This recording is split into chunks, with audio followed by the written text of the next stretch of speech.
और अज किसानी दे जो अज दे जज्बात ने उन्हां दे बारे भी गल कीती है। नौजवानों नूं बेनती है कि दीप जी ने 2-3 बुलारे रह गए, उन्हां तो बाद दीप जी ने भी बोलना है। और हुण साडे कोल एडवोकेट नवरीन कौर जी जिहड़े Punjab and Haryana high court तो बैनीपाल जी आए ने, बेटी साडी वो भी अपने विचार देगी। और होर भी जिहियां शख्सियतां बहुत साडे कोल बैठियां, सारियां दे आपां ने विचार सुनने ने। सो मेरी सारी संगत नूं बेनती है कि जिथे तुसीं इन्नी देर बैठे हो, अज साडे कोल उच्च कोटि दे ज्ञानवान बुलारे और हाई कोर्ट तो वकील और होर सारियां शख्सियतां अजिहियां आईयां ने, उन्हां दे आपां विचार सुन रहे हैं। सो मैं बेटी नूं बेनती करांगा एडवोकेट नवरीन कौर बैनीपाल नूं कि वो आके अपने विचार तुहाडे नाल साझे करे।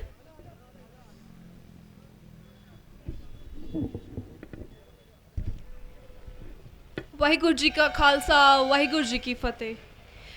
मैं अपनी स्पीच एक कोटेशन नाल शुरू करदी हां। विच तूफाना खड़न वाले भी जमदे ऐसे मिट्टी चों, नाल जुल्म दे लड़न वाले भी जमदे ऐसे मिट्टी चों। बहुती देर हुकूमत इत्थे चलदी नहीं अडवैरां दी, उच्चियां धौणां फड़न वाले भी जमदे ऐसे मिट्टी चों। मैं जी हाई कोर्ट की वकील होने तो पहला एक किसान की धी हाँ। मेरी परवरिश, मेरी पढ़ाई सारी किसानी के सिर ते हुई है। सो ये साडा निजी एक स्वार्थ कह सकते हो, तां असीं अज इत्थे सड़कों ते आए हाँ। मेरी 26-27 साल की उम्र दे विच अज मेरी पहली बार किसी धरने च आई हाँ। तां माफ़ करियो जे कुछ उच्चा नीचा बोलिया जाए। मैनू पब्लिक स्पीकिंग का इदा कोई बड़ा एक्सपीरियंस है नहीं गा। सो ਜਿਹੜੇ ਆਪਣੇ 3 ਖੇਤੀ ਕਾਨੂੰਨ ਪਾਸ ਹੋਏ ਨੇ, ਤੁਸੀਂ ਸਾਰੇ ਇਹਨਾਂ ਬਾਰੇ ਜਾਣੂ ਹੀ ਹੋ। ਆਲਮੋਸਟ ਸਾਰਿਆਂ ਨੂੰ ਇਹ ਗੱਲ ਦਾ ਪਤਾ ਆ।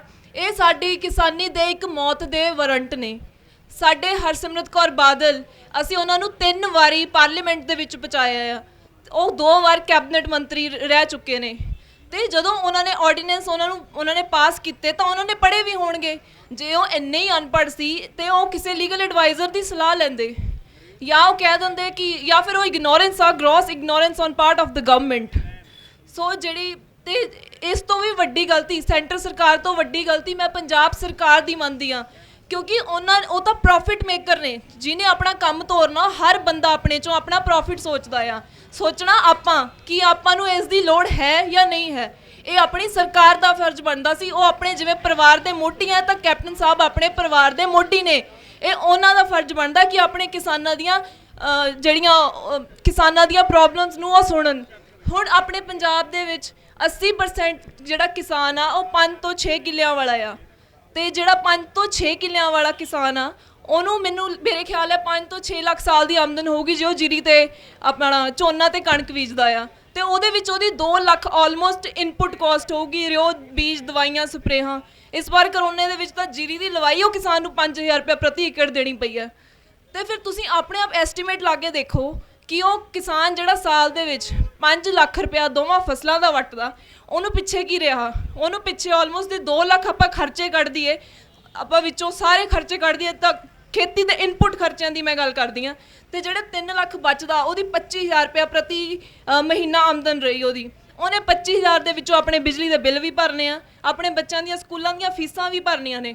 ਉਹਨੇ ਆਪਣੀ ਧੀ ਦਾ ਵਿਆਹ ਵੀ ਕਰਨਾ, ਕੋਈ ਪੁਰਾਣਾ ਘਰ ਉਹ ਵੀ ਠੀਕ ਕਰਾਉਣਾ ਆ, ਤੇ ਹੋਰ ਕਬੀਲਦਾਰੀ ਦੇ ਕਿੰਨੇ ਖਰਚੇ ਆ ਉਸਨੇ ਉਹ 25000 ਨਾਲ ਕਰਨੇ ਨੇ। ਜੇ ਇਹ ਨਹੀਂ ਪਤਾ ਕੋਈ ਮਾੜਾ ਟਾਈਮ ਆ ਜਾਵੇ, ਸਾਡੇ ਵਰਗੇ ਵਕੀਲ ਨੇ ਕਈ, ਤੇ ਇੱਦਾਂ ਕੋਰਟ ਕਚਹਿਰੀਆਂ ਜਾਣਾ ਪੈ ਜਾਵੇ, ਤਹਿਸੀਲਾਂ ਦੇ ਵਿੱਚ ਜਦੋਂ ਜਾਂਦੇ ਨੇ, ਉਹ ਤਹਿਸੀਲਦਾਰ ਦੇ ਮੂਹਰੇ 4-4 5-5 ਬੈਠੇ ਹੁੰਦੇ ਜੀ, 1000 ਉਹਨੂੰ ਦੇ ਦਿਓ, 2000 ਉਹਨੂੰ ਦੇ ਦਿਓ, ਉਹ ਤੋਂ ਬਿਨਾਂ ਤੁਹਾਡਾ ਕੰਮ ਨਹੀਂ ਹੁੰਦਾ।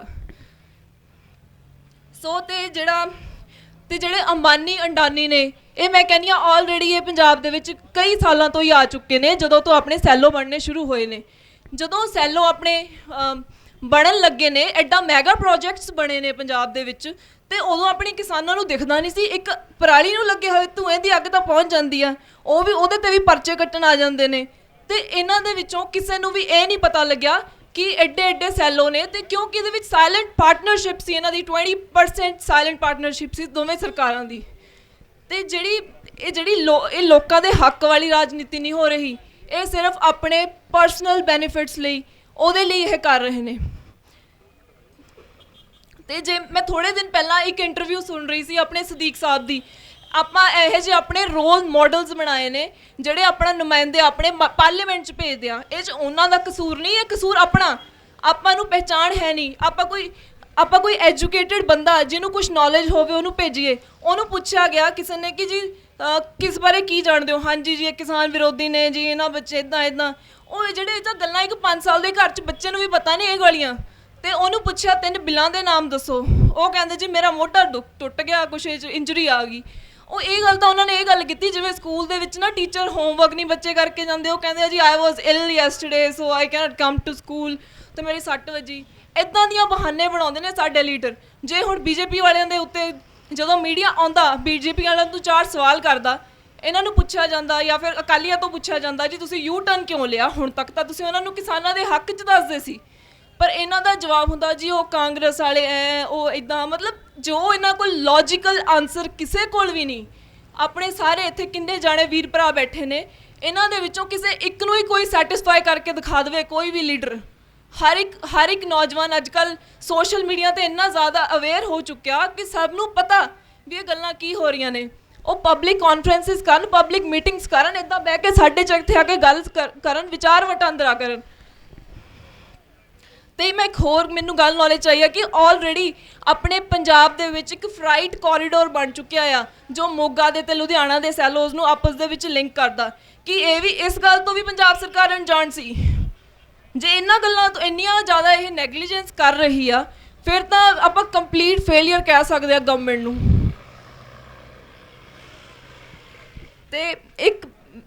ਤੇ ਮੈਂ ਆਪਣੀ ਸਪੀਚ ਦਾ 2-4 ਲਾਈਨਾਂ ਬੋਲ ਕੇ ਸਮਾਪਤੀ ਕਰੂੰਗੀ। ਜਦੋਂ ਨਬਜ ਰੁਕੇ ਕਿਸੇ ਪੱਤੇ ਦੀ, ਜਦੋਂ ਬਣੇ ਕਲੋਨੀ ਖੱਤੇ ਦੀ, ਜਦੋਂ ਚੜੀ ਜਵਾਨੀ ਢੇਰ ਹੁੰਦੀ, ਜਦੋਂ ਟੀਕਿਆਂ ਨਾਲ ਸ਼ੁਰੂ ਸਵੇਰ ਹੁੰਦੀ, ਜਦੋਂ ਆਖੇ ਕਲਮ ਪਟਵਾਰੀ ਦੀ ਤਕਸੀਮ ਕਰਾ ਲਓ ਸਾਰੀ ਦੀ, ਜਦੋਂ ਵੱਡਾ ਪੋਤਾ ਦਾਦੇ ਨੂੰ ਵਸੀਅਤ ਦੀ ਯਾਦ ਕਰਾਉਂਦਾ ਏ ਬੈਨੀਪਾਲਾ, ਉਦੋਂ ਤਰਸ ਪੰਜਾਬ ਤੇ ਆਉਂਦਾ ਏ, ਉਦੋਂ ਤਰਸ ਪੰਜਾਬ ਤੇ ਆਉਂਦਾ ਏ। ਵਾਹਿਗੁਰੂ ਜੀ ਕਾ ਖਾਲਸਾ, ਵਾਹਿਗੁਰੂ ਜੀ ਕੀ ਫਤਿਹ। ਬਹੁਤ ਵੱਡੀਆਂ ਗੱਲਾਂ ਪੰਜਾਬ ਦੇ ਲਈ ਬੇਟੀ ਨੇ ਕੀਤੀਆਂ, ਕਿਉਂਕਿ ਕਿਸਾਨ ਦੀ ਬੇਟੀ, ਕਿਸਾਨ ਦਾ ਬੇਟਾ ਉਹ ਦਰਦ ਸਮਝਦਾ ਹੈ ਜਿਹੜਾ ਦਰਦ ਅੱਜ ਆਪਾਂ ਸਾਰੇ ਹੀ ਲੈ ਕੇ ਤੁਰੇ ਹੋਏ ਹਾਂ। ਔਰ ਮੈਂ ਮਹਿਸੂਸ ਕਰਦਾ ਕਿ ਇਹਨਾਂ ਦਰਦਾਂ ਦੇ ਮਾਰੇ ਕੱਲ੍ਹ ਦੇ ਹੀ ਇੱਥੇ ਬੈਠੇ ਹਾਂ ਸਾਡੇ ਸਤਿਕਾਰਯੋਗ ਸਾਥੀ ਖਾਲੜਾ ਮਿਸ਼ਨ ਤੋਂ ਸਰਦਾਰ ਸੁਖਵੀਰ ਸਿੰਘ ਜੀ ਬਲਟੋਹਾ ਸਾਹਿਬ। ਮੇਰੀ ਬੇਨਤੀ ਹੈ ਕਿ ਸੁਖਵੀਰ ਸਿੰਘ ਜੀ ਆ ਕੇ ਆਪਣੇ ਵਿਚਾਰਾਂ ਦੀ ਸਾਂਝ ਸੰਗਤ ਦੇ ਨਾਲ ਪਾਉਣਗੇ। ਔਰ ਖਾਲੜਾ ਮਿਸ਼ਨ ਦਾ ਜੋ ਬਹੁਤ ਵੱਡਾ ਭਾਈ ਜਸਵੰਤ ਸਿੰਘ ਜੀ ਖਾਲੜਾ ਨੇ ਵੱਡੀ ਕੁਰਬਾਨੀ ਆਪਣੀ ਜਿੰਦ ਤੇ ਜਾਨ ਦੀ ਕੀਤੀ ਔਰ ਇਹ ਵੱਡਾ ਮਿਸ਼ਨ ਲੈ ਕੇ ਬੀਬੀ ਜੀ ਦੇ ਨਾਲ ਚੱਲੇ ਹੋਏ ਨੇ। ਮੈਂ ਬੇਨਤੀ ਕਰਾਂਗਾ, ਕੱਲ੍ਹ ਦੇ ਇਸ ਮੋਰਚੇ ਦੇ ਵਿੱਚ ਆਏ ਨੇ ਭਾਈ ਸੁਖਵੀਰ ਸਿੰਘ ਜੀ ਬਲਟੋਹਾ ਨੂੰ ਬੇਨਤੀ ਕਰਾਂਗਾ ਕਿ ਆ ਕੇ ਆਪਣੇ ਬਚਨਾਂ ਦੀ ਸਾਂਝ ਸੰਗਤ ਦੇ ਨਾਲ ਸਾਂਝੀ ਕਰਨ।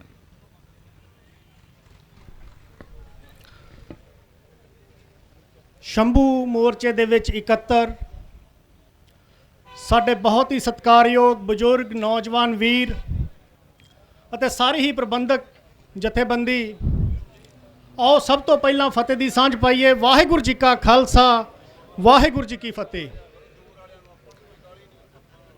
ਜਿਵੇਂ ਕਿ ਤੁਸੀਂ ਸਾਰੇ ਜਾਣਦੇ ਹੋ, ਜਿਹੜਾ ਇਹ ਕਿਸਾਨੀ ਦਾ ਮਸਲਾ ਹੈ, ਜਿਹੜੇ ਸੈਂਟਰ ਸਰਕਾਰ ਨੇ ਇਹ ਬਿੱਲ ਕਾਨੂੰਨ ਦੇ ਰੂਪ ਦੇ ਵਿੱਚ ਸਾਨੂੰ ਮਾਰੂ ਬਿੱਲ ਜਿਹੜੇ ਦਿੱਤੇ ਹੈ, ਉਹਦੇ ਖਿਲਾਫ ਪੂਰੇ ਪੰਜਾਬ ਦੇ ਵਿੱਚ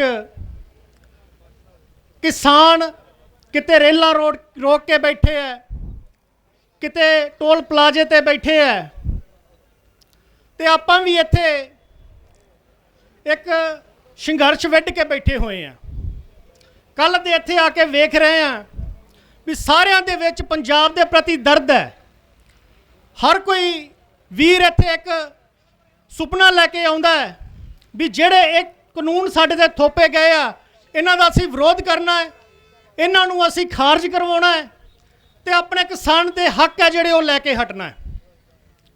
ਸੋ ਆਪਾਂ ਸਾਰਿਆਂ ਨੇ ਜੋ ਇੱਥੇ ਹੋ ਰਿਹਾ ਹੈ, ਬਹੁਤ ਹੀ ਵਿਦਵਾਨ, ਮਹਾਨ ਵਿਦਵਾਨ, ਐਡਵੋਕੇਟ ਅਤੇ ਬਹੁਤ ਬੁੱਧੀਜੀਵੀ ਲੋਕ ਇੱਥੇ ਆ ਕੇ ਆਪਾਂ ਨੂੰ ਸੰਬੋਧਨ ਕਰਕੇ ਗਏ ਆ।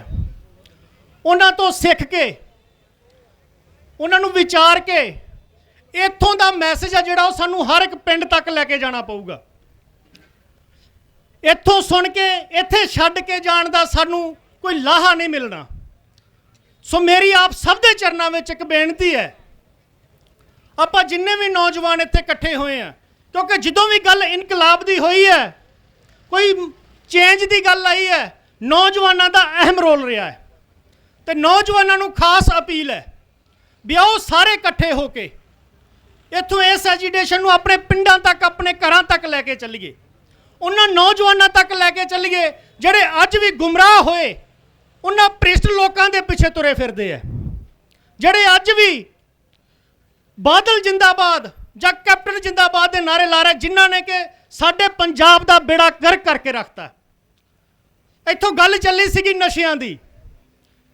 ਮੈਂ ਹਲਕਾ ਖੇਮਕਰਨ, ਜ਼ਿਲ੍ਹਾ ਤਰਨਤਾਰਨ ਤੋਂ ਇੱਥੇ ਆਇਆ ਹਾਂ ਜੀ।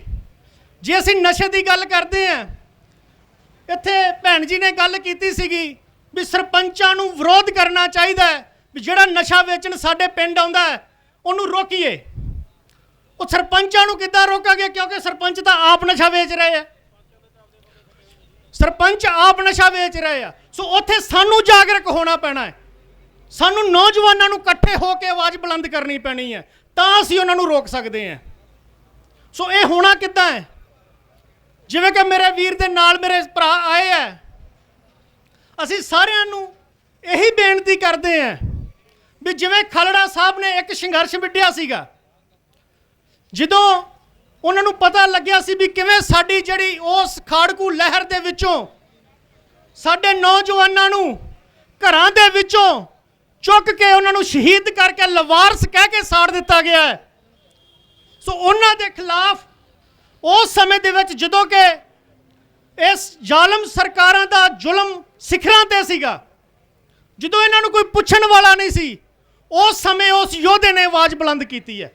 ਸਾਨੂੰ ਉਹਨਾਂ ਤੋਂ ਸੇਧ ਲੈਣ ਦੀ ਲੋੜ ਹੈ, ਸਾਨੂੰ ਉਹਨਾਂ ਤੋਂ ਮਾਰਗਦਰਸ਼ਨ ਲੈਣ ਦੀ ਲੋੜ ਹੈ।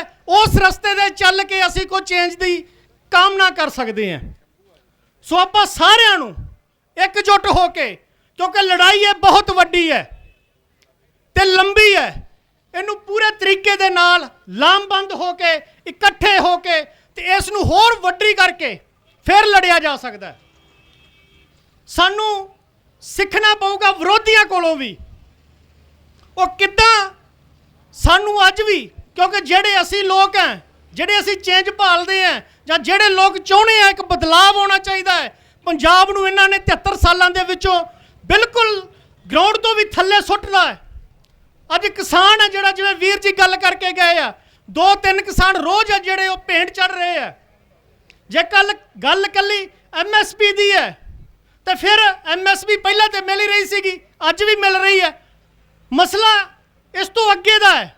ਸਾਨੂੰ ਉਸ ਮਸਲੇ ਨੂੰ ਸਮਝਣਾ ਪੈਣਾ ਤੇ ਸਮਝਣਾ ਪੈਣਾ ਇੱਥੇ ਆ ਕੇ ਅਸੀਂ ਸਮਝੀਏ, ਉਹ ਇਸ ਮਸਲੇ ਨੂੰ ਸਮਝ ਕੇ ਤੇ ਅਸੀਂ ਆਪਣੇ ਪਿੰਡਾਂ ਦੇ ਵਿੱਚ ਲੈ ਕੇ ਜਾਈਏ, ਆਪਣੇ ਜ਼ਿਲ੍ਹਿਆਂ ਦੇ ਵਿੱਚ ਲੈ ਕੇ ਜਾਈਏ।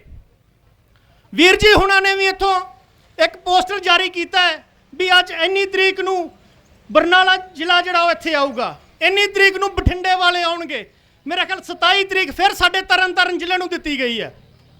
ਸੋ ਆਪਾਂ ਉਸ ਤੋਂ ਪਹਿਲਾਂ ਇੱਥੇ ਆ ਕੇ ਇਹਨਾਂ ਦੀਆਂ ਨੀਤੀਆਂ ਨੂੰ ਸਮਝੀਏ, ਉਹ ਸਮਝ ਕੇ ਫਿਰ ਆਪਣੇ ਨੌਜਵਾਨਾਂ ਨੂੰ ਜਾ ਕੇ ਦੱਸੀਏ, ਉਹਨਾਂ ਨੂੰ ਲਾਮਬੰਦ ਕਰੀਏ, ਉਹਨਾਂ ਨੂੰ ਇੱਥੇ ਲੈ ਕੇ ਆਈਏ, ਇਸ ਲੜਾਈ ਨੂੰ ਵੱਡਾ ਕਰੀਏ, ਤਾਂ ਅਸੀਂ ਕੁਝ ਇੱਥੋਂ ਲੈ ਕੇ ਡਿੱਗ ਸਕਦੇ ਹਾਂ। ਸੋ ਆਓ ਸਾਰੇ ਹੰਬਲਾ ਮਾਰੀਏ, ਇਕਜੁੱਟ ਹੋਈਏ। ਇਸ ਲੜਾਈ ਦੇ ਲਈ ਆਪਣਾ ਸਾਰਾ ਕੁਝ ਇੱਕ ਵਾਰੀ ਦਾਅ ਤੇ ਲਾਉਣਾ ਪੈਣਾ, ਕਿਉਂਕਿ ਜਦੋਂ ਆਪਾਂ ਕਿਸੇ ਵੀ ਸੰਘਰਸ਼ ਲਈ ਚੱਲਦੇ ਹਾਂ, ਅੱਗੇ ਵੱਧਦੇ ਹਾਂ, ਤੇ ਪਹਿਲੀ ਜਿਹੜੀ ਆ ਮੁਸ਼ਕਲ ਆ ਉਹ ਸਾਨੂੰ ਘਰੋਂ ਆਉਂਦੀ ਹੈ। ਕਿਉਂਕਿ ਜਿਵੇਂ ਭਾਈ ਸਾਹਿਬ ਕਹਿ ਕੇ ਗਏ ਸੀਗੇ ਵੀ ਭਗਤ ਸਿੰਘ ਜੰਮੇ ਤਾਂ ਜ਼ਰੂਰ, ਪਰ ਜੰਮੇ ਗਵਾਂਢੀਆਂ ਦੇ। ਐਵੇਂ ਸਾਡੇ ਘਰੇ ਪੁਲਿਸ ਆਊਗੀ। ਸਾਨੂੰ ਪਹਿਲਾਂ ਘਰੋਂ ਲੜਾਈ ਲੜਨੀ ਪੈਣੀ ਹੈ, ਦੱਸਣਾ ਪੈਣਾ ਵੀ ਅੱਜ ਸਾਡੇ ਹੱਕਾਂ ਦੀ ਗੱਲ ਹੈ, ਅੱਜ ਸਾਡੇ ਵਜੂਦ ਦੀ ਗੱਲ ਹੈ, ਅੱਜ ਸਾਡੀ ਸਾਰੀ ਜੋ ਵੀ ਸਾਡੇ ਨਾਲ ਹੁੰਦਾ ਆਇਆ ਹੈ ਉਹਨੂੰ ਉਹਦਾ ਸਮਾਂ ਆ ਗਿਆ ਵੀ ਆਪਾਂ ਇੱਕ ਬਦਲਾਵ ਦੇ ਰੂਪ ਦੇ ਵਿੱਚ ਨੌਜਵਾਨਾਂ ਨੂੰ ਖੜੇ ਕਰ ਸਕੀਏ। ਸੋ ਸਾਰਿਆਂ ਦੇ ਚਰਨਾਂ ਦੇ ਵਿੱਚ, ਖਾਸ ਕਰ ਉਹਨਾਂ ਨੌਜਵਾਨਾਂ ਦੇ ਚਰਨਾਂ ਦੇ ਵਿੱਚ ਜਿਹੜੇ ਭਟਕੇ ਹੋਏ ਹੈ, ਜਿਹੜੇ ਪੜ੍ਹ ਲਿਖ ਕੇ ਵੀ ਪ੍ਰਾਊਡ ਟੂ ਬੀ ਕਾਲੀ ਦੇ ਪੋਸਟਰ ਲਾ ਕੇ ਘੁੰਮ ਰਹੇ ਆ। ਮੈਨੂੰ ਤਾਂ ਅਜੇ ਤੱਕ ਇਹ ਨਹੀਂ ਸਮਝ ਆਈ ਉਹਨਾਂ ਨੂੰ ਕਾਹਦਾ ਪ੍ਰਾਊਡ ਆ। ਕੀ ਇਹੀ ਪ੍ਰਾਊਡ ਆ ਵੀ ਸਾਡੇ ਐਮਐਲਏ ਸਾਹਿਬ ਨਸ਼ੇ ਵਿਕਾਉਂਦੇ ਆ? ਸਾਡੇ ਐਮਐਲਏ ਸਾਹਿਬ ਜੇ ਅਸੀਂ ਕਿਸੇ ਗਰੀਬ ਦੇ 4 ਛਿੱਤਰ ਮਾਰ ਲੈਂਦੇ ਥਾਣਿਓਂ ਸਾਨੂੰ ਛਡਾ ਦਿੰਦੇ ਆ। ਸੋ ਇਹਨਾਂ ਚੀਜ਼ਾਂ ਤੋਂ ਉੱਪਰ ਉੱਠ ਕੇ ਆਉਣਾ ਪਊਗਾ, ਕਿਉਂਕਿ ਗਰਾਊਂਡ ਦੀ ਜਿਹੜੀ ਹਕੀਕਤ ਹੈ, ਖਾਸ ਕਰ ਜਿੰਨੀ ਵੀ ਬਾਰਡਰ ਬੈਲਟ ਹੈ, ਉੱਥੇ ਬਹੁਤ ਜਿਹੜਾ ਹਾਲਾਤ ਹੈ ਉਹ ਬਹੁਤ ਮਾੜੇ ਹੈ। ਖਾਸ ਕਰ ਸਾਡੇ ਅੰਮ੍ਰਿਤਸਰ, ਤਰਨਤਾਰਨ ਜ਼ਿਲ੍ਹੇ, ਗੁਰਦਾਸਪੁਰ ਦੀ ਗੱਲ ਕਰ ਲਈਏ, ਕਿਉਂਕਿ ਉੱਥੇ ਜਿਹੜੀ ਐਜੂਕੇਸ਼ਨ ਆ ਬਹੁਤ ਥੱਲੇ ਹੈ। ਸਕੂਲਾਂ ਦੇ ਹਾਲਾਤ ਜਿਹੜੇ ਉਹ ਬਹੁਤ ਮਾੜੇ ਹੈ। ਸੋ ਨੌਜਵਾਨਾਂ ਨੂੰ ਪੜ੍ਹਨ ਨਹੀਂ ਦਿੱਤਾ ਗਿਆ। ਅਨਪੜ੍ਹਤਾ ਸਾਡੇ ਲਈ ਬਹੁਤ ਵੱਡਾ ਚੈਲੰਜ ਬਣੀ ਖੜੀ ਹੈ। ਸੋ ਉਹਨਾਂ ਨੂੰ ਜਾਗਰੂਕ ਕਰਨਾ ਪਊਗਾ, ਉਹਨਾਂ ਨੂੰ ਦੱਸਣਾ ਪਊਗਾ, ਉਹਨਾਂ ਦੇ ਘਰ ਦੇ ਬੂਹੇ ਖੜਕਾਉਣੇ ਪੈਣਗੇ ਜਾ ਕੇ, ਜੇ ਅਸੀਂ ਬਦਲਾਵ ਚਾਹੁੰਦੇ ਹਾਂ ਤਾਂ। ਸੋ ਇਹੀ ਮੇਰੀ ਆਪ ਸਭ ਨੂੰ ਗੁਜ਼ਾਰਿਸ਼ ਹੈ, ਇਹੀ ਬੇਨਤੀ ਹੈ। ਜੋ ਸੋ ਕਿਸੇ ਦੀ ਸ਼ਾਨ ਦੇ ਖਿਲਾਫ ਕੋਈ ਲਫ਼ਜ਼ ਬੋਲ ਗਿਆ ਹੋਵਾਂ ਤਾਂ ਖਿਮਾ ਦਾ ਜਾਚਕ ਹੈ। ਵਾਹਿਗੁਰੂ ਜੀ ਕਾ ਖਾਲਸਾ, ਵਾਹਿਗੁਰੂ ਜੀ ਕੀ ਫਤਿਹ। ਬਲਟੋਹਾ ਸਾਹਿਬ ਨੇ ਬੜੀ ਭਾਵਪੂਰਵਕ ਤਕਰੀਰ ਤੁਹਾਡੇ ਸਾਹਮਣੇ ਕੀਤੀ, ਬੜੇ ਧੰਨਵਾਦੀ ਹਾਂ। ਸਾਡੇ ਕੋਲ ਬੈਠੇ ਨੇ, ਨਰਵਾਣਾ ਤੋਂ ਵੀ ਆਏ ਨੇ ਅੰਗਰੇਜ਼ ਨੈਣ ਜੀ, ਉਹਨਾਂ ਨੇ ਵੀ ਆਪਣੀ ਗੱਲ ਬਾਅਦ ਦੇ ਵਿੱਚ ਕਰਨੀ ਹੈ। ਅੰਗਰੇਜ਼ ਨੈਣ ਜੀ ਨੂੰ ਵੀ ਅਸੀਂ ਟਾਈਮ ਦੇਵਾਂਗੇ। ਔਰ ਦਲਵਿੰਦਰ ਸਿੰਘ ਧੰਜੂ ਪੋਲੀਟੀਕਲ ਸੈਕਟਰੀ, ਸੁਖਪਾਲ ਸਿੰਘ ਜੀ ਖਹਿਰਾ ਉਹ ਵੀ ਆਪਣੀ ਹਾਜ਼ਰੀ ਲਵਾ ਕੇ ਗਏ ਨੇ। ਬਿਕਰਮਜੀਤ ਸਿੰਘ ਜੀ ਸਿਆਊ, ਸੁਖਚੈਨ ਸਿੰਘ ਜੀ ਇਹ ਵੀ ਲੰਗਰ ਦੇ ਲਈ ਆਪਣੀ ਸੇਵਾ ਕਹਿ ਕੇ ਗਏ ਆ। ਲਗਾਤਾਰ ਲੰਗਰ ਇਹ ਲੈ ਕੇ ਆ ਰਹੇ ਨੇ। ਔਰ ਮੈਂ 2 ਮਿੰਟ ਦੇ ਲਈ ਬੇਨਤੀ ਕਰਾਂਗਾ, ਗੁਰਚਰਨ ਸਿੰਘ ਜੀ ਸੇਰਾ ਜਿਹੜੇ ਇਸ ਇਲਾਕੇ ਦੇ ਨੇ, ਔਰ ਜਿਹੜੇ ਆ ਗੌਰਮੈਂਟ ਨੇ ਜਿਹੜਾ ਪ੍ਰੋਜੈਕਟ ਹੁਣੇ IT ਪਾਰਕ ਬਣਾਇਆ ਉਹਦੇ ਲਈ ਲੰਬੀ ਲੜਾਈ ਲੜ ਰਹੇ ਸੀ, 2 ਮਿੰਟ ਦੇ ਲਈ ਆਪਣੀ ਗੱਲ ਕਹਿਣਗੇ। ਉਹ ਤੋਂ ਬਾਅਦ 1-2 ਬੁਲਾਰੇ ਬੋਲ ਕੇ ਫਿਰ ਦੀਪ ਸਿੱਧੂ ਜੀ, ਅਜੇਪਾਲ ਬਰਾੜ ਜੀ ਨੇ ਬੋਲਣਾ। ਸੋ ਮੇਰੀ ਬੇਨਤੀ ਹੈ ਸੀਮਤ ਸ਼ਬਦਾਂ ਦੇ ਵਿੱਚ ਕਿਸਾਨ ਆਗੂ ਗੁਰਚਰਨ ਸਿੰਘ ਜੀ ਸੇਰਾ, ਜਿਨ੍ਹਾਂ ਦੇ ਪਿੰਡਾਂ ਦੇ ਵਿੱਚ ਇਹ ਪ੍ਰੋਜੈਕਟ ਲੱਗਿਆ, ਮੈਂ ਚਾਹੁੰਦਾ ਕਿ ਉਹ ਆਪਣੀ ਗੱਲ ਕਰਨ, ਕਿਉਂਕਿ ਲੰਬੇ ਸਮੇਂ ਤੋਂ ਇਹਨਾਂ ਪ੍ਰੋਜੈਕਟਾਂ ਦੀ ਮੁਖਾਲਫਤ ਦੇ ਵਿੱਚ ਤੁਰੇ ਸੀ। ਗੁਰਚਰਨ ਸਿੰਘ ਜੀ ਸੇਰਾ।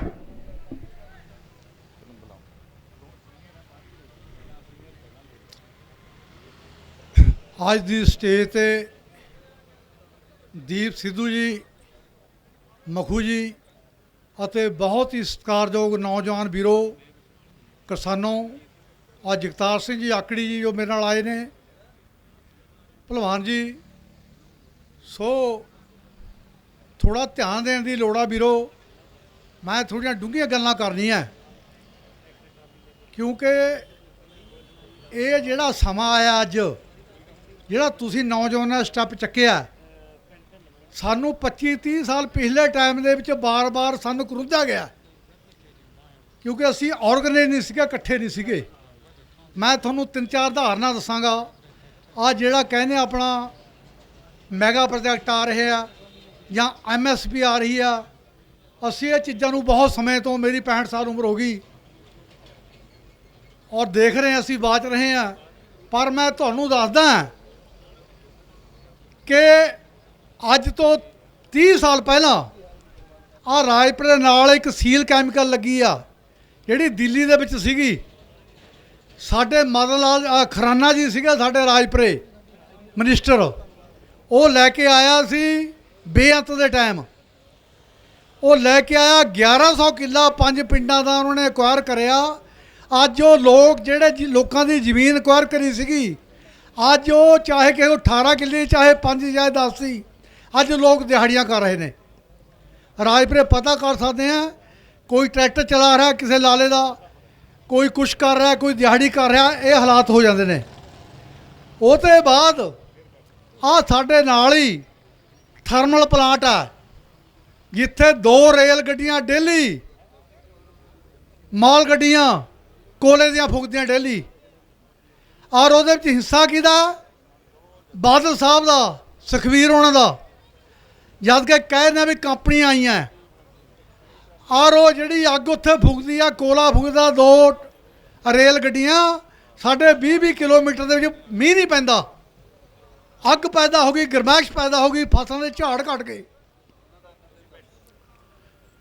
ਲੇਕਿਨ ਥੋੜ੍ਹੇ ਜਿਹੜੇ ਲੋਕ ਸੀਗੇ ਆਪਣੇ ਆਪਣੇ ਇਲਾਕੇ ਦੇ ਜਿਹਨਾਂ ਜ਼ਮੀਨਾਂ ਕਾਢ ਹੁੰਦੀਆਂ ਸੀਗੀਆਂ, ਉਹ ਇਕੱਠੇ ਹੋ ਕੇ ਮਾੜਾ ਮੋਟਾ ਸੜਕਾਂ ਜਾਂ ਹੋਰ ਸੜਕਾਂ ਰੋਕਣ ਦਾ ਕੋਈ ਐਡਾ ਚੀਜ਼ ਨਹੀਂ। ਅਸੀਂ ਪਹਿਲੇ ਬੰਦੇ ਆ ਜਦੋਂ ਸਾਡੀ 2010 ਦੇ ਵਿੱਚ 6 ਪਿੰਡਾਂ ਦੀ 1400 ਏਕੜ ਜ਼ਮੀਨ ਜਿਹੜੀ ਆ, ਖਰਾਨਾ ਜੀ ਜਿਹੜਾ ਸੀਗਾ ਬੀਜੇਪੀ ਦਾ ਔਰ ਬਾਦਲ ਸਾਹਿਬ ਉਹਨੂੰ ਘੇਰਨ ਲੱਗੇ। 6 ਪਿੰਡਾਂ ਦਾ ਇਸ ਟਾਈਮ ਇਕੱਠ ਹੋਇਆ ਸਾਡੇ ਸਿਹਰੇ ਸਕੂਲ ਦੇ ਵਿੱਚ, 650 ਬੰਦਾ ਸੀ। ਜਿਹੜੇ ਬੰਦੇ ਪਹਿਲਾਂ ਚੱਲਦੇ ਰਹੇ 5-6 ਮਹੀਨੇ, ਉਹ ਲੋਕਾਂ ਨੇ ਘੋਖੇ ਵੀ ਗੜਬੜ ਆ ਇੱਥੇ। ਅਖੀਰ ਨੂੰ ਮੈਨੂੰ ਬੁਲਾਇਆ ਗਿਆ ਕਿ ਚੇਅਰਮੈਨ ਸਾਹਿਬ ਤੁਸੀਂ ਆਓ ਸਾਡੀ ਅਗਵਾਈ ਕਰੋ। ਮੈਂ ਉਹ ਲੋਕਾਂ ਦੇ ਸਾਰਿਆਂ ਦੇ 650 ਬੰਦੇ ਜਿਹਦੀ ਇੰਡੀਵਿਜੂਅਲ ਜ਼ਮੀਨ ਸੀਗੀ, ਉਹਨਾਂ ਦੇ ਬਾਰੀ-ਬਾਰੀ ਵਿਚਾਰ ਸੁਣਨ ਤੋਂ ਬਾਅਦ ਮੈਂ ਉਹਨਾਂ ਨੂੰ ਕਿਹਾ ਕਿ ਤੁਹਾਨੂੰ ਤਲਵਾਰ ਦੀ ਨੋਕ 'ਤੇ ਚੱਲਣਾ ਪਏਗਾ। ਅਰਦਾਸ ਕਰਾਤੀ। ਅਸੀਂ ਚੌਥੇ ਦਿਨ ਦਾ ਰੱਖਤਾ ਵੀ ਜਿਹੜਾ ਹਾਈਵੇ ਦਾ ਹਿੰਦੁਸਤਾਨ ਦਾ ਆ ਜਿਹੜਾ ਰਾਜਪਾਟ ਟੱਪਦੇ ਆ ਵਾ ਓਵਰਬ੍ਰਿਜ ਬਣ ਰਿਹਾ ਨਵਾਂ, ਉਹਦੇ ਥੱਲੇ ਲਾਉਣਾ ਆਪਾਂ ਨੇ ਮੋਰਚਾ। ਅਸੀਂ 5 ਘੰਟੇ ਹਾਈਵੇ ਰੋਕਿਆ, ਪਰ ਅਸੀਂ ਤੱਤ ਕੱਢਿਆ ਕਿ ਜਿਹੜਾ ਹਾਈਵੇ ਰੋਕਣਾ, ਸੜਕ ਰੋਕਣੀ, ਇਹ ਤਾਂ ਆਪਣੇ ਪੈਰ ਤੇ ਕੁਹਾੜਾ ਮਾਰਨ ਵਾਲੀ ਗੱਲ ਹੈ। ਜੇ ਆਪਾਂ ਸੜਕ ਦੇ ਵਿਚਾਲੇ ਬੈਠ ਕੇ, ਤੰਗ ਕੌਣ ਹੁੰਦੇ ਨੇ? ਕੋਈ ਮਰੀਜ਼ ਹੈ, ਕੋਈ ਸਾਡੀ ਭੈਣ ਹੈ, ਕੋਈ ਭਾਈ ਹੈ, ਸਾਡੇ ਆਪਣੇ ਲੋਕ ਨੇ। ਇਹ ਨਹੀਂ ਕਰਨਾ ਚਾਹੀਦਾ। ਆਪਾਂ ਨੂੰ ਕਿਉਂ ਨਹੀਂ ਜਿਹੜਾ ਮਾਦਾ ਖਰਾਨਾ ਹੈ ਉਹਦੀ ਕੋਠੀ ਉਹ ਦਰਵਾਜ਼ੇ ਦੇ ਮੂਹਰੇ ਧਰਨਾ ਲਾਉਣਾ ਚਾਹੀਦਾ ਹੈ। ਅਸੀਂ ਇਸ ਟਾਈਮ ਉਹਦੀ ਘਰ ਦੇ ਮੂਹਰੇ ਜਿਹੜਾ ਦਰਵਾਜ਼ਾ ਸੀਗਾ ਐਡਾ ਕੁ ਰੱਖਿਆ ਸੀ ਕੰਜਰ ਨੇ, ਉਹਦੇ ਮੂਹਰੇ ਧਰਨਾ ਲਾਤਾ। 5 ਦਿਨ ਧਰਨਾ ਲਾ ਕੇ ਰੱਖਿਆ। ਉਹਦੀ ਬੋਤੀ ਬੰਦ ਕਰੀ, ਰਾਤ ਨੂੰ 12 ਵਜੇ ਆਇਆ ਡਰਦਾ ਮੇਰੇ ਤੋਂ। ਫਿਰ ਸਪੀਚ ਕਰਨ ਲੱਗ ਗਿਆ, ਕਹਿੰਦਾ ਮੈਂ ਲੈਕਚਰ ਕਰਨਾ, ਮਿਲਣਾ। ਮੈਨੂੰ ਕਹਿੰਦਾ ਸੇਰਾ ਸਾਹਿਬ ਤੁਸੀਂ ਕਹਿੰਦਾ ਕਿਉਂ ਪਏ ਹੋ ਇੱਥੇ, ਤੁਸੀਂ ਆ ਜਾਓ ਮੇਰੀ ਕੋਠੀ ਦੇ ਅੰਦਰ। ਮੈਂ ਕਿਹਾ ਤੇਰੀ ਕੋਠੀ ਦੇ ਅੰਦਰ ਅਸੀਂ ਕਿਉਂ ਜਾਈਏ? ਕਹਿੰਦਾ ਤੂੰ ਮਰ ਜਾਏਗਾ, ਸਿਆਣਾ ਬੰਦਾ, ਥੋੜ੍ਹਾ ਬਾਹਰ ਅੰਦਰ ਫਿਰਦਾ, ਤੇਰੀ ਰਿਸਪੈਕਟ ਕਰਦਾ। ਮੈਂ ਕਿਹਾ ਮੈਨੂੰ ਤੇਰੀ ਲੋੜ ਨਹੀਂ ਐਸੀ ਰਿਸਪੈਕਟ ਦੀ। ਮੈਂ ਕਿਸਾਨਾਂ ਨਾਲ ਪਾਊਂਗਾ, ਆਪਣੇ ਇਲਾਕੇ ਦੇ ਲੋਕਾਂ ਨਾਲ ਪਾਊਂਗਾ। ਔਰ ਅਸੀਂ ਮਾਂ ਦੇ 7 ਪੁੱਤਾਂ 'ਚ ਮੈਂ ਮਰ ਵੀ ਗਿਆ ਤਾਂ ਵੀ ਮਾਂ ਨੂੰ ਕੋਈ ਫਰਕ ਨਹੀਂ ਪੈਣਾ। ਉਹ ਲਾਲਾ ਡਰ ਗਿਆ। ਫਿਰ ਅਸੀਂ ਮੈਸੇਜ ਭੇਜਤਾ ਵੀ ਮੇਰੇ ਕੋਲ ਇਹੋ ਜਿਹੇ ਛੁਰੀਆਂ ਮੁੰਡੇ ਨੇ, ਤੇਰੀ 40 ਬੰਦਿਆਂ ਦੇ ਵਿੱਚ ਤੈਨੂੰ ਨਾ ਤੇਰੀ ਗਰਦਨ ਤਾਰ ਦਾਂਗੇ ਅਸੀਂ। ਲਾਲਾ ਰਾਤ ਨੂੰ 11 ਵਜੇ ਫੋਨ ਕਰਦਾ ਬਾਦਲ ਨੂੰ, ਮੈਂ ਕਰ ਰਿਹਾ ਮੇਰੇ ਬੰਦਿਆਂ ਨੂੰ ਕਿ ਮੈਨੂੰ ਬਚਾਓ, ਇਹ ਮੈਨੂੰ ਕਤਲ ਕਰ ਦੇਣਗੇ, ਮਾਰ ਦੇਣਗੇ। ਫਿਰ ਲਾਲਾ ਭਜਾਇਆ। ਅਸੀਂ 10 ਸਾਲੋਂ ਜ਼ਮੀਨ ਵਾਹੀ ਆ 1400 ਏਕੜ। ਲੇਕਿਨ ਉਸ ਟਾਈਮ ਵੀ ਕੀ ਹੋਇਆ, ਵਿੱਚ ਗਦਾਰ ਹੋਇਆ ਕਰਦਾ। ਵੀਰੇ ਮੈਂ ਤੁਹਾਨੂੰ ਜਿਹੜੀ ਗੱਲ ਕਰਨ ਲੱਗਿਆ, ਮੈਂ ਅਗਵਾਈ ਕਰੀ ਆ, ਅਗਵਾਈ ਕਰਕੇ ਪਤਾ ਲੱਗਦਾ ਜਿਵੇਂ ਆ ਦੀਪ ਸਿੱਧੂ ਜੀ ਮੋਰਚਾ ਲਾ ਰਹੇ ਨੇ ਜਾਂ ਜੋਗਾ ਸਿੰਘ ਚੱਪੜ ਲਾ ਰਹੇ ਆ, ਵਿੱਚ ਜਿਹੜੀਆਂ ਏਜੰਸੀਆਂ ਔਰ ਵਿੱਚੋਂ ਹੀ ਬੰਦੇ ਖਰੀਦ ਕੇ ਮੋਰਚੇ ਨੂੰ ਖਰਾਬ ਕਰੇ ਜਾਂਦੇ ਨੇ। ਕਿਉਂ ਮੇਰੇ ਨਾਲ ਬਿੱਤੀ ਆ। ਸਾਡੇ ਪਿੰਡਾਂ ਦੇ ਵਿੱਚੋਂ ਹੀ ਮੇਰੇ ਪੋਲੀਟੀਕਲ ਵਿਰੋਧੀ ਜਿਹੜੇ ਸੀਗੇ, ਉਹਨਾਂ ਦੀ ਕਮੇਟੀ ਇੱਕ ਡੁਪਲੀਕੇਟ ਬਣਾਤੀ ਆਪਣੇ ਆਪੇ। ਜਿਹੜੇ ਅਸੀਂ ਧਰਨੇ ਲਾ ਰਹੇ ਹਾਂ, ਖਰਾਨੇ ਕੋਠੀ ਘੇਰ ਰਹੇ ਹਾਂ, ਸਾਤੋਂ ਪਹਿਲਾਂ ਉਹ 5 ਮੈਂਬਰੀ 7 ਮੈਂਬਰੀ ਕਮੇਟੀ ਆ ਜਿਹੜੀ, ਉਹ ਮਿਨਿਸਟਰਾਂ ਨਾਲ, ਚੰਦੂ ਮਾਜਰੇ ਨਾਲ, ਖਰਾਨੇ ਨਾਲ, ਜਿਹੜਾ ਇੰਡਸਟਰੀ ਮਿਨਿਸਟਰ ਸੀ ਉਸ ਟਾਈਮ, ਉਹਨਾਂ ਨਾਲੋਂ ਮੀਟਿੰਗ ਪਹਿਲਾਂ ਕਰਦੇ, ਸਾਡੀ ਬਾਅਦ 'ਚ ਹੋਇਆ ਕਰੇ। ਮੇਰਾ ਕਹਿਣ ਦਾ ਭਾਵ ਇਹ ਆ ਵੀਰੋ, ਜਿੱਥੇ ਮੈਂ ਤੁਹਾਨੂੰ ਜਾਣਾ ਚਾਹੁੰਦਾ ਕਿ ਜੋ ਵੀ ਜਿਹੜਾ ਕੰਮ ਚੱਲਦਾ ਉਹਦੇ ਵਿੱਚ ਏਜੰਸੀਆਂ ਦੇ ਬੰਦੇ ਜਾਂ ਸਾਡੇ ਵਿੱਚੋਂ ਵੀ ਬੰਦੇ ਖਰੀਦ ਕੇ ਸਾਜੀ ਐਜੀਟੇਸ਼ਨ ਨੂੰ ਜਿਹੜਾ ਗਲਤ ਕਰਿਆ ਜਾਂਦਾ। ਇਸ ਕਰਕੇ ਸਾਨੂੰ ਚਕੰਨੇ ਰਹਿਣਾ ਚਾਹੀਦਾ। ਸਾਨੂੰ ਅੱਖਾਂ ਖੋਲ੍ਹ ਕੇ ਚੱਲਣਾ ਚਾਹੀਦਾ ਔਰ ਪਰਖਣਾ ਚਾਹੀਦਾ ਵੀ ਜਿਹੜਾ ਮੋਰਚਾ ਚੱਲਦਾ ਕਿ ਸਹੀ ਦਿਸ਼ਾ ਔਰ ਦਿਸ਼ਾ ਦੇ ਵਿੱਚ ਚੱਲ ਰਿਹਾ। ਅੰਨੇ ਹੋ ਕੇ ਨਹੀਂ ਆਪਾਂ ਚੱਲਣਾ ਹੈਗਾ। ਇਹ ਜਿਹੜਾ MSP ਆ ਰੌਲਾ ਪੈ ਰਿਹਾ, ਠੀਕ ਹੈ MSP ਇਹਨਾਂ ਨੇ ਤੋੜਤੀ, ਲੇਕਿਨ MSP ਤਾਂ ਅੱਜ ਵੀ ਸਾਨੂੰ ਇਹ ਸਹੀ ਰੇਟ ਨਹੀਂ ਦਿੰਦੇ। ਆਪਾਂ ਉਰੇ ਬੈਠੇ ਆ, ਸਾਰੇ ਸਾਡੇ ਰਾਜਪੁਰੇ ਜਾ ਕੇ ਦੇਖ ਲਓ 50 ਰੁਪਏ ਦਾ ਕੱਟ ਲੱਗ ਰਿਹਾ ਜੀਰੀ ਦਾ। ਆ ਜੱਟ ਵੱਲ ਕੇ ਕਿ ਲਵਾਰਦਾ ਨਹੀਂ, ਕਹਿੰਦਾ ਤੈਨੂੰ 2-3 ਦਿਨ ਬੈਠਣਾ ਪਊਗਾ। ਆ ਟੀਕਾ ਲਵਾਉਣੇ ਆ। ਜਿਹੜਾ ਜੇ ਫਾਰਮ ਆ ਉਹ ਪੂਰੇ ਰੇਟ ਦਾ, ਪਰ ਜਦ ਪੈਸੇ ਦੇਣੇ ਆ ਉਹ ਘੱਟ ਦੇਣਾ ਤੂੰ 50 ਰੁਪਏ ਦੇ ਹਿਸਾਬ ਨਾਲ। ਸੋ ਅਸੀਂ ਆਪਣੇ ਆਪ ਆਪਣਾ ਵੀਕ ਪੁਆਇੰਟ ਕਰਕੇ, ਜਾਂ ਅਸੀਂ ਆਰਗਨਾਈਜ਼ ਨਹੀਂ ਹੁੰਦੇ, ਆਪਣਾ ਜਿਹੜੀ ਪ੍ਰੋਬਲਮ ਆ ਜਿਵੇਂ ਇੱਥੇ ਦੱਸੀ ਜਾ ਰਹੀ ਆ ਅਸੀਂ ਨਹੀਂ ਦੱਸਦੇ, ਉਹਦੇ ਕਾਰਨ ਹੀ ਇਹ ਜਿਹੜਾ ਸਾਰਾ ਸਾਨੂੰ ਬਰਬਾਦ ਕੀਤਾ ਜਾ ਰਿਹਾ ਹੈ। ਔਰ ਜਿਹੜੇ ਸੈਂਟਰ ਵਾਲੇ ਤਾਂ ਅੰਨੇ ਬੁੱਤ ਹੋ ਗਏ ਇਹਨਾਂ ਤਾਂ ਆਪਣੀ ਮਰਜ਼ੀ ਨਾਲ ਇਹ ਐਮਐਸਪੀ ਖਤਮ ਕਰਤੀ। ਐਮਐਸਪੀ ਚਲੋ ਇਸ ਤਰ੍ਹਾਂ ਵੀ ਜਿਹੜੀ ਜੀਰੀ ਕਣਕ ਦੀ ਐਮਐਸਪੀ ਆ ਉਹ ਲਾਗੂ ਰਹਿਣ ਨਾਲ ਸਾਡਾ ਯੂਪੀ ਬਿਹਾਰ ਵਾਲਾ ਹਾਲ ਨਹੀਂ ਹੋਊਗਾ। ਮੈਂ ਕਿਤੇ ਮੋਦੀ ਦਾ ਲੈਕਚਰ ਸੁਣਿਆ, ਧਿਆਨ ਨਾਲ ਮੈਂ ਉਹਨੂੰ ਗੱਲ ਕਰਕੇ ਮਕਾਊਂਗਾ। ਮੋਦੀ ਸਟੇਜ ਤੇ ਲੈਕਚਰ ਕਰ ਰਿਹਾ ਹੈ, ਨਤੀਸ਼ ਕੁਮਾਰ ਬਿਹਾਰ ਵਾਲਾ ਮੁੱਖ ਮੰਤਰੀ ਬੈਠਿਆ, ਆਹ ਪਤਾ ਕੀ ਕਹਿੰਦਾ, ਕਿੱਦਾਂ ਝੂਠ ਬੋਲਦਾ ਸੋਹਰਾ। ਇੰਨਾ ਫਰਾਡ ਤਾਂ ਮੈਂ ਦੇਖੀ ਨਹੀਂ ਅਜੇ ਤੱਕ। ਪਿੱਛੇ ਹੀ ਬਹੁਤ ਪਾਰਟੀਆਂ ਆਈਆਂ ਪਰ ਇੰਨਾ ਝੂਠ ਨੂੰ ਪਤਾ ਨਹੀਂ ਟ੍ਰੇਨਡ ਕਰਿਆ ਬਹੁਤ ਸੀਵਰ ਦੇ ਵਿੱਚ। ਜਨਾਨੀ ਉਹਨੇ ਛੱਡਤੀ, ਉਹ ਸੀਵਰ ਦੀ ਟ੍ਰੇਨਿੰਗ ਦੇਤੀ ਉਹਨੂੰ ਵੀ ਤਾਂ ਫੁੱਦੂ ਬਣਾਓ ਲੋਕਾਂ ਦਾ। ਇਹ ਅਡਾਨੀ ਆਬਾਦੀ ਉਹਨੀ ਜਿਹੜੇ ਆ ਸਾਡੇ ਵਾਲੇ ਵੀ 1100 ਏਕੜ ਅਡਾਨੀ ਨੇ ਲੱਤਾ ਲੈ ਗਏ। ਇਸ ਟਾਈਮ 'ਚ ਲੈ ਗਏ, ਦੇਖ ਲਓ। ਐਡਾ ਝੂਠ ਬੋਲਦਾ, ਕਹਿੰਦਾ ਕੌਣ कहता है कि एमएसपी तोड़ दी है। मैं क्या साला कहता रहा भी एमएसपी, कहना कौन कहता है, हमने नहीं कहना एमएसपी तोड़ी, चलेगी, चल रही है। लेकिन कहना नीतीश कुमार जी बैठे हैं बिहार के मुख्यमंत्री, सबसे पहले इन्होंने तोड़ी है। और इनसे पूछो कि एमएसपी तोड़ने का कितना फायदा है, बिहार तो खुशहाल हो गया। मैं क्या 1 मिनट पहला कह रहा, अद्धा मिनट पहला कहता तोड़ी नहीं, हूँ नीतीश कुमार की प्रशंसा करती। इसमें कहना इतना फायदा होएगा, किसानी की दुगनी आमदन होगी। महा 1200 तो बिकती है यूपी च जीरी, बिहार च बिकती है, साडा की फायदा होना। मतलब असी पहले जेडे किसान लै मैं खुद, मैं आर्मी एक्सर्समैन भी हाँ, मैं कई लखां का करजा ही आ कई जड़ तो 10 दिन ना एक दूए नूं लुकाउने आ। मैं कई लखां का करजा, जगतार नूं पता पुछ लो बैठा।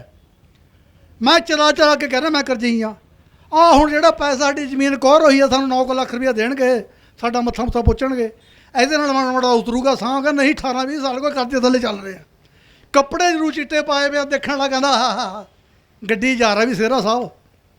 ਸਾਡਾ ਬਹੁਤ ਬੁਰਾ ਹਾਲ ਹੈ ਵੀਰੇ, ਵਿਆਜ ਸਾਨੂੰ ਖਾ ਰਿਹਾ, ਆੜਤੀ ਸਾਨੂੰ ਖਾ ਰਹੇ ਨੇ, ਬੈਂਕ ਸਾਨੂੰ ਖਾ ਰਹੇ ਆ। ਮੈਨੂੰ ਦੱਸੋ ਬੈਂਕ ਵਾਲੇ ਕਿੱਥੇ ਜੀਰੀ ਲਾਉਂਦੇ ਨੇ? ਉੱਥੇ ਬੈਂਕ ਦੇ ਉੱਪਰ ਜੀਰੀ ਲਾਉਂਦੇ ਆ, ਪੈਕਟਾਂ ਪਾਈ ਫਿਰਦੇ ਨੇ, ਸਾਨੂੰ ਡਰਾਉਂਦੇ ਨੇ। ਮੇਰੇ ਵਰਗੇ ਕਿਸਾਨ ਨੂੰ ਆ ਕੇ ਡਰਾਉਂਦੇ ਆ। ਮੈਂ ਚੇਅਰਮੈਨ ਆ ਪਿੱਛੇ ਜੇ ਆ ਗਏ ਇੱਕ ਦਿਨ ਬੈਂਕ ਵਾਲੇ, ਮੈਂ ਕਈ ਸਾਲ 8-9 ਸਾਲ ਹੋ ਗਏ, ਮੈਂ ਤਾਂ ਭਰਾਉਂਦੇ ਨਹੀਂ ਬੈਂਕਾਂ ਦੇ ਪੈਸੇ, ਮੈਂ ਤਾਂ ਛੱਡੇ ਦਿੱਤੇ 56 ਤੋਂ ਬਾਅਦ। ਮੈਂ ਇਹ ਨਹੀਂ ਸਾਲੇ ਉਤਰਦੇ। ਜੇ ਮੇਰੇ ਕੋਲ ਆਉਂਦਾ ਉਹਨੂੰ ਮੈਂ ਕਹਿੰਦਾ ਮੇਰੇ ਰਿਵਾਲਵਰ ਆ, ਮੇਰੇ ਕੋਲ 6 ਗੋਲੀਆਂ, ਮਾਰੂ ਬਹੁਤ ਬੁਰਾ, ਸਾਲੇ ਭੱਜ ਜਾਂਦੇ, ਮੁੜ ਕੇ ਨਹੀਂ ਆਉਂਦੇ। ਤੁਸੀਂ ਡਰਦੇ ਕਿਉਂ ਆ ਯਾਰ? ਹੌਸਲਾ ਰੱਖੋ, ਆਹੀ ਤਾਂ ਨੁਕਸ਼ਾ। ਕਿਸੇ ਦੀ ਜ਼ਰੂਰਤ ਨਹੀਂ। ਮੈਂ 8-8 ਸਾਲ ਹੋ ਗਏ, 10-10 ਸਾਲ ਮੈਂ ਨਹੀਂ ਪੈਸਾ ਮੋੜਿਆ ਬੈਂਕ ਦਾ, ਆਹੀ ਨਹੀਂ ਜਾਂਦਾ। ਉਹ ਮਰੋ ਤਾਂ ਨਾ, ਉਹ ਮਰੋ ਨਾ, ਮਾਰੋ ਕਿਸੇ ਨੂੰ, ਕਿਉਂ ਮਰਦੇ ਆ? ਜ਼ਰੂਰਤ ਰੱਖੋ, ਨਹੀਂ ਗੰਡਾਸੀ ਕਿਰਪਾਨ ਤਾਂ ਹੈਗੀ ਆ। ਇੱਕ ਆਹ ਨਾ ਨਾਲ ਆ ਸੈਦ ਖੇਡ ਕੋਲ ਪਿੰਡ, ਇੱਕ ਥਾਂ ਥੋੜਾ ਬੰਦਾ ਮੇਰੇ ਕੋਲ ਫਿਰਨੇ ਤੁਰਨੇ ਵਾਲਾ, ਉਹਦੇ ਭਾਈ ਨੂੰ ਨਾ ਉਹ ਗੋਹਾ ਜਿਹਾ ਹਟਾ ਰਿਹਾ ਜੀ, ਮੈਂ ਜੋਗਾ ਜਿਹਾ ਬੜਾ ਪਿੰਡ ਤਾਂ ਨੇ ਘਰੇ ਤਾਂ ਆਪਣਾ ਦੇਸੀ ਹੋ ਕੇ ਰਹਿਣਾ ਹੈ। ਲੰਘਾ ਬਾਬੂਰਾ, ਸਾਰੀ ਦੁਨੀਆ ਦੇਖੀ ਵੀ ਇਹਦੀ, ਅਸੀਂ ਇਕੱਠੀ ਰਹੇ ਹਾਂ।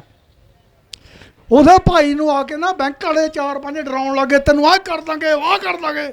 ਉਹ ਗੋਹਾ ਹਟਾਈ ਗਿਆ ਫੋੜੇ ਨਾਲ, ਚੰਗੀਆਂ ਮੁੱਛਾਂ ਅੱਛਾ ਰੱਖਦਾ, ਤਿੱਖੀ ਜੱਟ। ਉਹ ਟਿਕਿਆ, ਸੁਣੀ ਗਿਆ। ਜਦ ਉਹ ਟੱਪੀ ਗਿਆ ਉਹਨੂੰ ਫੋੜੇ, ਕਹਿੰਦਾ ਤੁਹਾਡੀ ਭੈਣ ਦੀ, ਤੁਹਾਡੀ ਕੁੱਤਿਆਂ ਦੀ, ਸਾਲੇ ਭੱਜੇ ਜਾ ਰਿਹਾ, ਪਤੀੜੀਆਂ ਮੁੜ ਕੇ ਨਹੀਂ ਆਈ। ਉਹ ਥੋੜਾ ਜੁਰਤ ਰੱਖੋ, ਜੁਰਤ। ਜੇ ਮੈਂ ਤੁਹਾਡੇ ਕੋਲ ਡਰਦਾ, ਮੈਂ ਅੱਜ ਤੋਂ 10 ਸਾਲ ਪਹਿਲਾਂ ਮਰ ਜਾਣਾ। ਤਾਂ ਡਰੋ ਨਾ, ਕੋਈ ਕੁਛ ਨਹੀਂ ਹੁੰਦਾ, ਤੁਹਾਡੇ ਕਰਜ਼ੇ ਮਾਫ ਹੋਣ। ਉਹ ਜਦ ਆ ਮੋਦੀ ਵਰਗੇ ਜਿਹੜਾ ਨੀਰਜ ਮੋਦੀ ਆ, 45,000 ਕਰੋੜ ਰੁਪਇਆ ਹਿੰਦੁਸਤਾਨ ਦਾ, 36 ਕਰੋੜ ਦਾ ਚੈੱਕ ਦੇ ਕੇ ਬੀਜੇਪੀ ਨੂੰ ਬਾਹਰ ਨੂੰ ਭੱਜ ਗਿਆ। ਨਾਲੇ ਚੈੱਕ ਦੇ ਕੇ ਗਿਆ, ਨਾਲੇ ਇਹਨਾਂ ਨੂੰ ਕਹਿ ਕੇ ਗਿਆ, ਬਾਹਰ ਨੂੰ ਭੱਜ ਗਿਆ। ਉਹ ਤੁਸੀਂ ਕਿਉਂ ਡਰਦੇ ਆ ਯਾਰ? ਮਰਨਾ ਬੰਦ ਕਰੋ, ਸੂਰਮੇ ਬਣੋ, ਕੁਛ ਨਹੀਂ ਹੁੰਦਾ, ਮਾਫ ਹੋ ਜਾਣਗੇ ਕਰਜ਼ੇ ਕੁਰਜ਼ੇ ਆਪੇ। ਸੋ ਮੈਂ ਇਹੀ ਬੇਨਤੀ ਕਰੂੰਗਾ ਵੀ ਕਿਸਾਨੋ, ਨੌਜਵਾਨੋ, ਸਾਡਾ ਤਾਂ ਲੰਘ ਲਿਆ ਟਾਈਮ। ਕੈੜੇ ਹੋ ਜਾਓ, ਤੁਸੀਂ ਚਕੰਨੇ ਹੋ ਜਾਓ, ਆ ਸਰੀਰਾਂ ਨੂੰ ਬਣਾਓ, ਸਰੀਰਾਂ ਨੂੰ ਵਧੀਆ ਬਣਾਓ, ਤਾਕਤਵਰ ਹੋ, ਖੇਤੀਆਂ ਕਰੋ, ਔਰ ਥੋੜ੍ਹਾ ਅੜਿਆ ਕਰੋ ਮੰਡੀਆਂ ਦੇ ਵਿੱਚ, ਜਾਂ ਤੁਹਾਡੇ ਨਾਲ ਸ਼ਪਲਾਬਾਜ਼ੀ ਕਰਦੇ ਨੇ ਆੜਤੀ ਵਪਾਰੀ। ਸੋ ਇਸ ਕਰਕੇ ਮੈਂ ਤਾਂ ਇੰਨੇ ਹੀ ਇੱਥੇ ਬੜਾ ਖੁਸ਼ ਹੋਇਆ ਜਾ ਕੇ। 2-3 ਗੇੜੇ ਮੈਂ ਪਹਿਲਾਂ ਹੀ ਮਾਰ ਗਿਆ, ਮੈਂ ਜਾਣ ਕੇ ਨਹੀਂ ਬੋਲਿਆ। ਪਹਿਲਾਂ ਮੈਂ ਇਹਨਾਂ ਨੂੰ ਦੇਖ ਲਾਂ ਕਿਹੋ ਜਿਹੇ ਬੰਦੇ ਆ, ਜੋਗਾ ਸਿੰਘ ਚੱਪੜੋਣੀ 3 ਵਾਰੀ ਲੈਕਚਰ ਸੁਣ ਗਿਆ ਮੈਂ ਪਹਿਲਾਂ ਉਹਦੇ ਵਿੱਚ ਬੈਠ ਕੇ। ਇਹ ਮੈਨੂੰ ਕਹੀ ਜਾਵੇ ਚੱਪੜ ਸਿਹਰਾ ਸਾਹਿਬ ਕਰ ਲਿਓ। ਮੈਂ ਚੱਲਿਆ, ਮੈਂ ਪਹਿਲਾਂ ਤੁਹਾਨੂੰ ਘੋਖ ਤਾਂ ਲਵਾਂ ਵੀ ਤੁਹਾਡੀ ਕਿਹੜੀ ਲਾਈਨ ਆ, ਐਵੇਂ ਮੈਂ ਗਲਤ ਬੋਲਦਾ ਕੀ ਫਾਇਦਾ। ਸੋ ਇਸ ਕਰਕੇ ਆਪਾਂ ਨੂੰ ਵਿਚਾਰਨਾ ਚਾਹੀਦਾ। ਆ ਸ਼ਾਬਾਸ਼ ਹੈ ਜੋਗਾ ਸਿੰਘ ਚੱਪੜ ਦੇ, ਜਿਹੜਾ ਦਿਨ ਰਾਤ ਮਿਹਨਤ ਕਰ ਰਿਹਾ, ਸਟੇਜ ਨੂੰ ਚਲਾ ਰਿਹਾ। ਸੋ ਉਮੀਦ ਕਰਦਾ ਵੀ ਤੁਸੀਂ ਗੱਲ ਨੂੰ ਪੱਲੇ ਪਾਓਗੇ। ਔਰ ਜਿਹੜੀਆਂ ਸਰਕਾਰਾਂ ਤੁਹਾਡੇ ਉੱਪਰ ਆ MSP ਦਾ ਕਿਹਾ, ਤੁਹਾਡੇ ਉੱਪਰ ਤਾਂ ਬਹੁਤ ਬੜੇ ਬੜੇ ਜ਼ੁਲਮ ਹੋਣੇ ਨੇ। ਅਸੀਂ ਦੇਖਿਆ 84 'ਚ ਅਤਵਾਦ ਦੇਖਿਆ, ਅਸੀਂ ਆਹ ਨੌਜਵਾਨੀ ਨਾਲ ਕੀ ਕੀ ਹੋਇਆ ਉਸ ਟਾਈਮ ਅਸੀਂ ਦੇਖਿਆ ਵੀ ਆ, ਹੰਢਾਇਆ ਵੀ ਆ। ਸੋ ਇਸ ਕਰਕੇ ਤੁਸੀਂ ਚਕੰਨੇ ਹੋ ਜਾਓ, ਦਲੇਰ ਬਣ ਜਾਓ, ਸੂਰਮੇ ਬਣ ਜਾਓ, ਕਿਉਂਕਿ ਆਪਾਂ ਸਿੱਖ ਹਾਂ। ਆਪਣੇ ਪਤਾ ਬਹੁਤ ਬੜੀਆਂ ਬਿਪਤਾ ਪਈਆਂ ਨੇ। ਸੋ ਉਮੀਦ ਕਰਦਾ ਫਿਰ ਦੁਬਾਰਾ ਦਰਸ਼ਨ ਕਰਾਂਗੇ। ਕਈ ਵਾਰੀ ਵੱਧ ਘੱਟ ਬੋਲਿਆ ਜਾਂਦਾ ਜੋਸ਼ 'ਚ ਆ ਕੇ, ਜਿਵੇਂ ਮੋਦੀ ਝੂਠ ਬੋਲਦਾ ਮੈਂ ਵੀ ਜ਼ਿਆਦਾ ਬੋਲ ਜਾਂਦਾ ਕਈ ਵਾਰੀ। ਸੋ ਮੈਂ ਮਾਫੀ ਦਾ ਜਾਚਕਾਂ ਆਪ ਤੋਂ, ਜੇ ਕੋਈ ਗਲਤੀ ਮਲਤੀ ਹੋਵੇ। ਵਾਹਿਗੁਰੂ ਜੀ ਕਾ ਖਾਲਸਾ, ਵਾਹਿਗੁਰੂ। ਵਾਹਿਗੁਰੂ ਜੀ ਕਾ ਖਾਲਸਾ, ਵਾਹਿਗੁਰੂ ਜੀ ਕੀ ਫਤਿਹ। ਸਿਹਰਾ ਸਾਹਿਬ, ਅਸਲ 'ਚ ਪ੍ਰੋਗਰਾਮ ਤਾਂ ਸਮੁੱਚੇ ਪੰਜਾਬ ਦਾ ਹੈ। ਜਦੋਂ ਦੀਪ ਸਿੱਧੂ ਜੀ ਨੇ ਹੋਕਾ ਦਿੱਤਾ ਸੀ ਤਾਂ ਅਸੀਂ 10-11 ਜਣੇ ਇਕੱਠੇ ਹੋਏ, ਤਾਂ ਉਹਦੇ ਵਿੱਚੋਂ ਮੇਰੇ ਮਿੱਤਰ ਕਈ ਪਿਕਨਿਕ ਕਹਿਣ ਲੱਗੇ, ਲੇਕਿਨ ਰਾਤ ਨੂੰ ਇੱਥੇ ਰਹਿ ਰਸ ਦਾ ਪਾਠ ਹੁੰਦਾ ਹੈ। ਹਰਪ੍ਰੀਤ ਦੇਵਗਨ ਜੀ ਖੜ੍ਹੇ ਹੈ, ਸਾਡੇ ਐਡਵੋਕੇਟ ਹਾਕਮ ਸਿੰਘ ਜੀ, ਬਰਾੜ ਸਾਹਿਬ, ਇਹਨਾਂ ਦੇ ਮਦਰ ਵੀ ਘਰੇ ਇਕੱਲੇ ਹੁੰਦੇ ਆ। ਔਰ ਮੈਂ 1 ਮਿੰਟ 'ਚ ਇੱਕ ਗੱਲ ਨਿਬੇੜਨੀ ਚਾਹੁੰਦਾ। ਇਹੀ ਜੀ ਗੱਲ ਨਹੀਂ ਕਿ ਮੈਂ ਕੋਈ ਆਪਣੀ ਮਸ਼ਹੂਰੀ ਕਰਨੀ ਚਾਹੁੰਦਾ, ਲੇਕਿਨ ਇਹਨਾਂ ਨੇ, ਦੀਪ ਜੀ ਨੇ ਇੱਕ ਗੱਲ ਕਹੀ ਕਿ ਗੱਲ ਆਪਣੀ ਹੋਂਦ ਦੀ ਹੈ। ਜਦੋਂ ਹੋਂਦ ਦੀ ਗੱਲ ਹੋਈ, ਮੈਂ ਆਪਣੀ ਮੋਟਰ 'ਤੇ ਪਿਆ ਜਾਮਣ ਥੱਲੇ, ਤਾਂ ਮੇਰੇ ਮਨ 'ਚ ਇੱਕ ਗੱਲ ਆਈ ਕਿ ਜਿਹੜੇ ਦਿਨ ਮੇਰੇ ਸਰੀਰ ਦੀ ਟਿਕ ਟਿਕ ਬੰਦ ਹੋ ਗਈ, ਤਾਂ ਜਿਹੜੀ ਮੇਰੀ ਇਹ ਜ਼ਮੀਨ ਹੈ ਇਹ ਮੇਰੇ ਪੁੱਤਰ ਨੂੰ ਵੇਚਣੀ ਪੈਣੀ ਹੈ। ਕਿਉਂਕਿ ਮੈਂ ਵੀ ਨਿਊਜ਼ੀਲੈਂਡ ਦਾ PR ਹਾਂ, ਮੇਰਾ ਬੇਟਾ, ਵਾਈਫ, ਮਦਰ, ਅਸੀਂ ਸਾਰੇ ਨਿਊਜ਼ੀਲੈਂਡ ਰਹਿੰਦੇ ਹਾਂ, ਮੇਰੇ ਕੋਲ ਘਰ ਵੀ ਹੈ। ਮੇਰੀ ਜਿਹੜੀ ਉਰੇ ਜ਼ਮੀਨ ਹੈ ਉਹਦੇ ਵਿੱਚ ਮੇਰਾ ਆਪਣਾ ਪੈਟਰੋਲ ਪੰਪ ਵੀ ਹੈ, ਮੈਂ ਚੰਗਾ ਖਾਂਦਾ ਪੈਂਦਾ। ਲੇਕਿਨ ਮੈਂ ਕਿਹਾ ਜੋਗਾ ਸਿੰਘ ਪੁੱਤਰ ਗੁਰਮੁਖ ਸਿੰਘ ਪੁੱਤਰ ਪ੍ਰੀਤਮ ਸਿੰਘ ਪੁੱਤਰ ਮੁਨਸ਼ਾ ਸਿੰਘ, ਇਹ ਜਿਹੜਾ ਤੇਰਾ ਜ਼ਮੀਨ ਦਾ ਟੁਕੜਾ ਹੈ, ਇਹ ਜਿਹੜਾ ਜੇ ਤੇਰਾ ਮੁੰਡਾ ਨਹੀਂ ਵੇਚੇਗਾ ਤਾਂ ਇਹਨੂੰ ਉਹ ਕਰਪਟ ਲੀਡਰ ਦੱਬ ਲੈਣਗੇ। ਜੇ ਤੇਰਾ ਮੁੰਡਾ ਬਾਹਰਲੇ ਮੁਲਕ ਤੋਂ ਆਏਗਾ ਤਾਂ ਉਹਨੂੰ ਕੇਸਾਂ 'ਚ ਫਸਾ ਲੈਣਗੇ। ਲੜਾਈ ਇਹ ਹੋਂਦ ਦੀ ਹੈ। ਸੋ ਇਸ ਕਰਕੇ ਅਸੀਂ ਸਾਰੇ, ਦੀਪ ਨੂੰ ਵੀ ਕੋਈ ਲੋੜ ਨਹੀਂ ਸੀ, ਇਹਦਾ ਬੜਾ ਵੱਡਾ ਕਾਰੋਬਾਰ ਸੀ। ਸੋ ਅਸੀਂ ਤਾਂ ਚਲੋ ਇਸੇ ਤਰ੍ਹਾਂ ਪੰਜਾਬ ਦੀਆਂ ਉਹਨਾਂ ਦੇ ਵਿੱਚ ਫਿਰਦੇ ਹਾਂ। ਅਜੇਪਾਲ ਬਰਾੜ ਜੀ, ਹਰਪ੍ਰੀਤ ਦੇਵਗਨ ਜੀ ਵੀ ਵਧੀਆ ਖਾਂਦੇ ਪੀਂਦੇ ਆ, ਹਾਕਮ ਜੀ। ਸੋ ਇਸ ਕਰਕੇ ਇਸ ਮੰਚ ਦੇ ਵਿੱਚ ਜਿੰਨੇ ਤੁਸੀਂ ਆਏ ਹੋ, ਰਾਤ ਮੈਂ ਇੱਥੋਂ ਗਿਆ, ਮਾਫ ਕਰਨਾ, 11-21 ਲਾਈ ਹੈ। ਮੈਂ ਖੇਤੀ ਵੀ 12 ਸਾਲ ਬਾਅਦ ਕਰੀ ਹੈ। 11-21 ਭਰਨ ਗਿਆ ਅਤੇ ਲਾਈਟ ਵੀ 3 ਦਿਨਾਂ ਬਾਅਦ ਗੌਰਮੈਂਟ ਛੱਡ ਰਹੀ ਹੈ। ਕਾਰਨ ਕਿਸਾਨ ਔਖੇ ਹੋਣ। DAP ਦਾ ਥੈਲਾ 1500 ਦਾ ਕਰਤਾ, ਔਰ ਕਹਿ ਰਹੇ ਆ ਜੀ ਕਿ ਟ੍ਰੇਨਾਂ ਬੰਦ ਹੈ। ਲੇਕਿਨ ਜੇ ਟ੍ਰੇਨਾਂ ਬੰਦ ਹੈ ਤਾਂ ਪੰਜਾਬ ਦੀਆਂ ਟਰੱਕ ਯੂਨੀਅਨਾਂ ਦੇ ਵਿੱਚ ਟਰੱਕ ਤਾਂ ਖੜ੍ਹੇ ਹੈ, ਜਿਨ੍ਹਾਂ ਨੂੰ ਤੁਸੀਂ ਕਾਰੋਬਾਰ ਨਹੀਂ ਦੇ ਰਹੇ, ਟਰੱਕਾਂ ਨਾਲ ਮੰਗਾਓ। ਇਸ ਕਰਕੇ ਕੈਪਟਨ ਅਮਰਿੰਦਰ ਸਿੰਘ ਦਾ ਵੀ ਬੜਾ ਵੱਡਾ ਰੋਲ ਹੈ ਕਿਸਾਨ ਸੰਘਰਸ਼ ਨੂੰ ਫੇਲ ਕਰਨ ਦੇ ਵਿੱਚ। ਟਰੱਕਾਂ ਦੇ ਨਾਲ ਵੀ ਤੁਸੀਂ ਸਾਰਾ ਸਮਾਨ ਮੰਗਾ ਸਕਦੇ ਹੋ। ਬੜੇ ਧੰਨਵਾਦੀ ਹੈ ਹੋਰ ਸਾਰੀਆਂ ਸ਼ਖਸੀਅਤਾਂ ਦੇ। ਕੁਲਵੰਤ ਸਿੰਘ ਰੌਕੇ ਕਲਾਂ ਜ਼ਿਲ੍ਹਾ ਪ੍ਰਧਾਨ ਮੋਗੇ ਤੋਂ ਫੈਡਰੇਸ਼ਨ ਵਾਲੇ ਆਏ ਹੈ, ਸਾਡੇ ਭਰਾ। ਪਿੰਡ ਢਿੱਲਵਾਂ ਜ਼ਿਲ੍ਹਾ ਬਰਨਾਲਾ ਤੋਂ ਆ ਸਾਡੇ ਭਰਾ ਰਾਤ ਦੀ ਹਾਜ਼ਰੀ ਅੱਜ ਭਰਨਗੇ, 35 ਨੌਜਵਾਨ। ਪਿੰਡ ਧੌਲਾ ਜ਼ਿਲ੍ਹਾ ਬਰਨਾਲਾ ਤੋਂ ਇਹ ਸਾਰੇ ਅੱਜ ਰਾਤ ਦੀ ਹਾਜ਼ਰੀ ਭਰਨ ਦੇ ਲਈ ਆਏ ਹੈ। ਸੋ ਮੱਖੂ ਸਾਹਿਬ, ਇਹ ਸਾਰਾ ਪੰਜਾਬ ਦੀ ਧਰਤੀ ਦੇ ਨਾਲ ਪਿਆਰ ਕਰਨ ਦਾ ਹੀ, ਪਿਆਰ ਕਰਨ ਵਾਲੇ ਉਹਨਾਂ ਮਤਲਬ ਉਹਨਾਂ ਦਾ ਪਿਆਰ ਹੈ। ਸੋ ਅੱਜ ਸਾਰੇ ਉਰੇ ਆਏ, ਰਾਤ ਨੂੰ ਬੈਠ ਕੇ ਗੁਰਮਤੇ ਵੀ ਹੁੰਨੇ ਆ। ਮੈਂ ਬੇਨਤੀ ਕਰਾਂਗਾ, ਤੁਸੀਂ ਨਰਵਾਣੇ ਤੋਂ ਆਏ ਹੋ, ਅੰਗਰੇਜ਼ ਨੈਣ ਜੀ, ਇਹ ਸਾਡਾ ਫਰਜ਼ ਬਣਦਾ ਕਿ ਇਹ ਹਰਿਆਣੇ ਪੰਜਾਬ ਦੀ ਸਾਂਝੀ ਸੱਥ ਹੈ। ਉਹ ਤੋਂ ਬਾਅਦ ਬਰਾੜ ਸਾਹਿਬ ਤੋਂ ਬਾਅਦ ਫਿਰ ਦੀਪ ਸਿੱਧੂ ਜੀ ਆਪਣੀ ਗੱਲ ਕਹਿਣ, ਕਿਉਂਕਿ ਦੂਰ ਦੂਰ ਤੋਂ ਸੰਗਤਾਂ ਆਈਆਂ। ਹਰ ਰੋਜ਼ ਉਹ ਦੀਪ ਸਿੱਧੂ ਜੀ ਦਾ ਸੁਨੇਹਾ ਅਤੇ ਇੱਥੇ ਆਏ ਹੋਏ ਸਾਰਿਆਂ ਬੁਲਾਰਿਆਂ ਦਾ ਸੁਨੇਹਾ ਸੁਣਨ ਦੇ ਲਈ ਆਉਂਦੇ ਨੇ। ਕੁਝ ਬੁਲਾਰੇ ਸਾਡੇ ਜਿਹੜੇ ਰਹਿ ਗਏ, ਉਹਨਾਂ ਨੇ ਕਿਹਾ ਕਿ ਅਸੀਂ ਰਾਤ ਨੂੰ ਬੈਠ ਕੇ ਵੀ ਬਚਨ ਬਿਲਾਸ ਕਰਾਂਗੇ ਅਤੇ ਕੱਲ੍ਹ ਦੀ ਸਟੇਜ ਵੀ ਹੈ। ਸੋ ਮੈਂ ਫਿਰ ਵੀ ਕੋਸ਼ਿਸ਼ ਕਰਾਂਗਾ ਜਿਹੜੇ ਬੁਲਾਰੇ ਰਹਿ ਗਏ ਆਪਾਂ ਦੀਪ ਸਿੱਧੂ ਜੀ ਤੋਂ ਬਾਅਦ ਵੀ, ਕਿਉਂਕਿ ਦੂਰ ਵਾਲੀਆਂ ਸੰਗਤਾਂ ਕਈ ਜਾਣ ਵਾਲੀਆਂ ਵੀ ਹੁੰਦੀਆਂ, ਮੈਂ ਉਹਨਾਂ ਬੁਲਾਰਿਆਂ ਦੇ ਚਰਨਾਂ 'ਚ ਵੀ ਬੇਨਤੀ ਕਰਾਂਗਾ। ਹੱਥ ਬੰਨ੍ਹ ਕੇ ਬੇਨਤੀ ਹੈ, ਬਾਕੀ ਤੁਸੀਂ ਆਪ ਸਿਆਣੇ ਹੋ। ਸੋ ਬੇਨਤੀ ਹੈ, ਆਪਣੇ ਨਰਵਾਣਾ ਤੋਂ ਅੰਗਰੇਜ਼ ਨੈਣ ਜੀ ਜਿਹੜੇ ਕਿਸਾਨ ਆਗੂ ਨੇ, ਇਹ ਆਪਣੀ ਗੱਲ ਕਹਿਣਗੇ। ਉਸ ਤੋਂ ਬਾਅਦ ਸਾਡੇ ਅਜੇਪਾਲ ਬਰਾੜ ਜੀ ਆਪਣੀ ਗੱਲ ਕਹਿ ਕੇ ਫਿਰ ਦੀਪ ਸਿੱਧੂ ਜੀ ਤੁਹਾਡੇ ਮੁਖਾਤਬ ਹੋਣਗੇ ਜੀ। शंभू धरने की अध्यक्षता कर रहे भाई, मेरे बड़े भाई दीप सिद्धू जी, और आसपास के पंजाब इलाके के हर एक गांव से आए मेरे पिता तुल्य बुजुर्गों, नौजवान साथियों और हम दोस्तों, माता और बहनों, सबसे पहले तो मैं मेरी बात रखने से पहले जितने भी मेरे भाई उरे बैठे हैं, और खड़े इन ते एक हाथ जोड़ कर निवेदन करूँ, धरना बैठन खातर हो एक रहा और धरना पे बैठना चाहिए। और जो भाई नहीं बैठता नहीं भाई नहीं सोच लियो मोदी गला है, सीधा से आप यू भी है। जो भाई धरना पा रहे तो धरना पे बैठना चाहिए। आप ने धरना ला रखा, दीप सिद्धू ने धरना ला रखा। धरना का असली अर्थ का नहीं पता। धरना का असली अर्थ होता है धर्म। कोई भी आप ब्याह शादी करा, गुरुद्वारा में जावा, कड़ियां भी जावा, आराम से बैठा सबकी बात सुना। और धरना पे भी इसलिए धरना लगाया जाता है। धरना चलाने के दो बात हो भाई, मन तारा पंजाब का तो मेरा नहीं हरियाणा की बता दूं, ज़्यादा लंबा हमारा एक्सपीरियंस को नहीं। किसान यूनियन से शुरू तो जुड़े हैं, सिर्फ जुड़े भी इतने हमें किसान यूनियन जिंदाबाद जिंदाबाद तक सीमित हैं, गणे भाषण देने को नहीं आते। लेकिन एक धरना चलाया है, द्रौपदी का धरना 3 आदमियों ने स्टार्ट कराया था। हमने जो डरते डरते ना पैर कांबे करते जब बोलने लागे करते, सिर्फ 3 आदमी न्यू कहे करते लोग यहाँ लेवेंगे पानी। 11 गामा का पानी का सवाल था। 11 गामा में कैंसर बहुत ज़्यादा होने लग रही थी, नहर में तो पानी को नहीं मिले था, खट्टर सरकार मुंह मोड़े बैठी थी। लेकिन हमने 3 आदमियों ने धरना स्टार्ट कराया और 46 दिन धरना में 11,000 तक लोग ज़्यादा हो गए थे। याद बात हुआ धरना की। धरना को चलाने के लिए 2 चीज़ जरूर हुआ है। एक तो धरना में अनुशासन होना चाहिए, दूसरी बात धरना में हाजिरी होनी चाहिए। आपका धरना आज का टाइम में बहुत अच्छा चल रहा है, क्योंकि मैं मीडिया पे भी देखा, सोशल मीडिया पे भी देखा। मीडिया वाले तो गणा को नहीं दिखाते, क्योंकि इनती तो सुशांत का ब्याह करना रह रहा है। इबलग जब सुशांत तक पेंडा छुटेगा नहीं, उस राजपूत है जब जाएगा कड़ियाँ किसाना की थोड़ी बहुत ही दिखावेंगे कि नहीं दिखावेंगे जद की बात है। जो ये बड़े चैनल हैं, ये छोटे छोटे चैनल वाला अपने भाई हैं, छोटे हैं, जो उनसे यूट्यूब पर चैनल बना रहे, थोड़े बहुत ही हैं अपने आगा पसंद दिखाए हैं। और इनका भी अपन तय दिल से धन्यवाद करना चाहिए। कम से कम ये रात दिन 5 मिनट 10 मिनट अपने आपके चैनल में चलावे तो हैं, चाहिए बेस होता आपके लाइक का खातर चलान दो। लेकिन यू संदेश हर एक हरियाणा का हर एक आदमी तक जावा है, हर एक पंजाब में आदमी तक जावा है। पंजाब के अंदर जितने धरने लग रहे हैं, मैं मेरी आने वाले हर दिन देखते हैं, हर एक बात सुना है। चाहे कोई छोटा बालक बोलो मोदी ने बढ़ जाएंगे, चाहे किसी ने बढ़ दो, चाहे किसी ने ना बढ़ दो, जब तक धरने पर हाजरी नहीं होगी कुछ नहीं बढ़िया जाता। और जब जिस टाइम पर हाजरी होने लगेगी, न्यू सोच लो अपने बढ़ने की जरूरत को नहीं।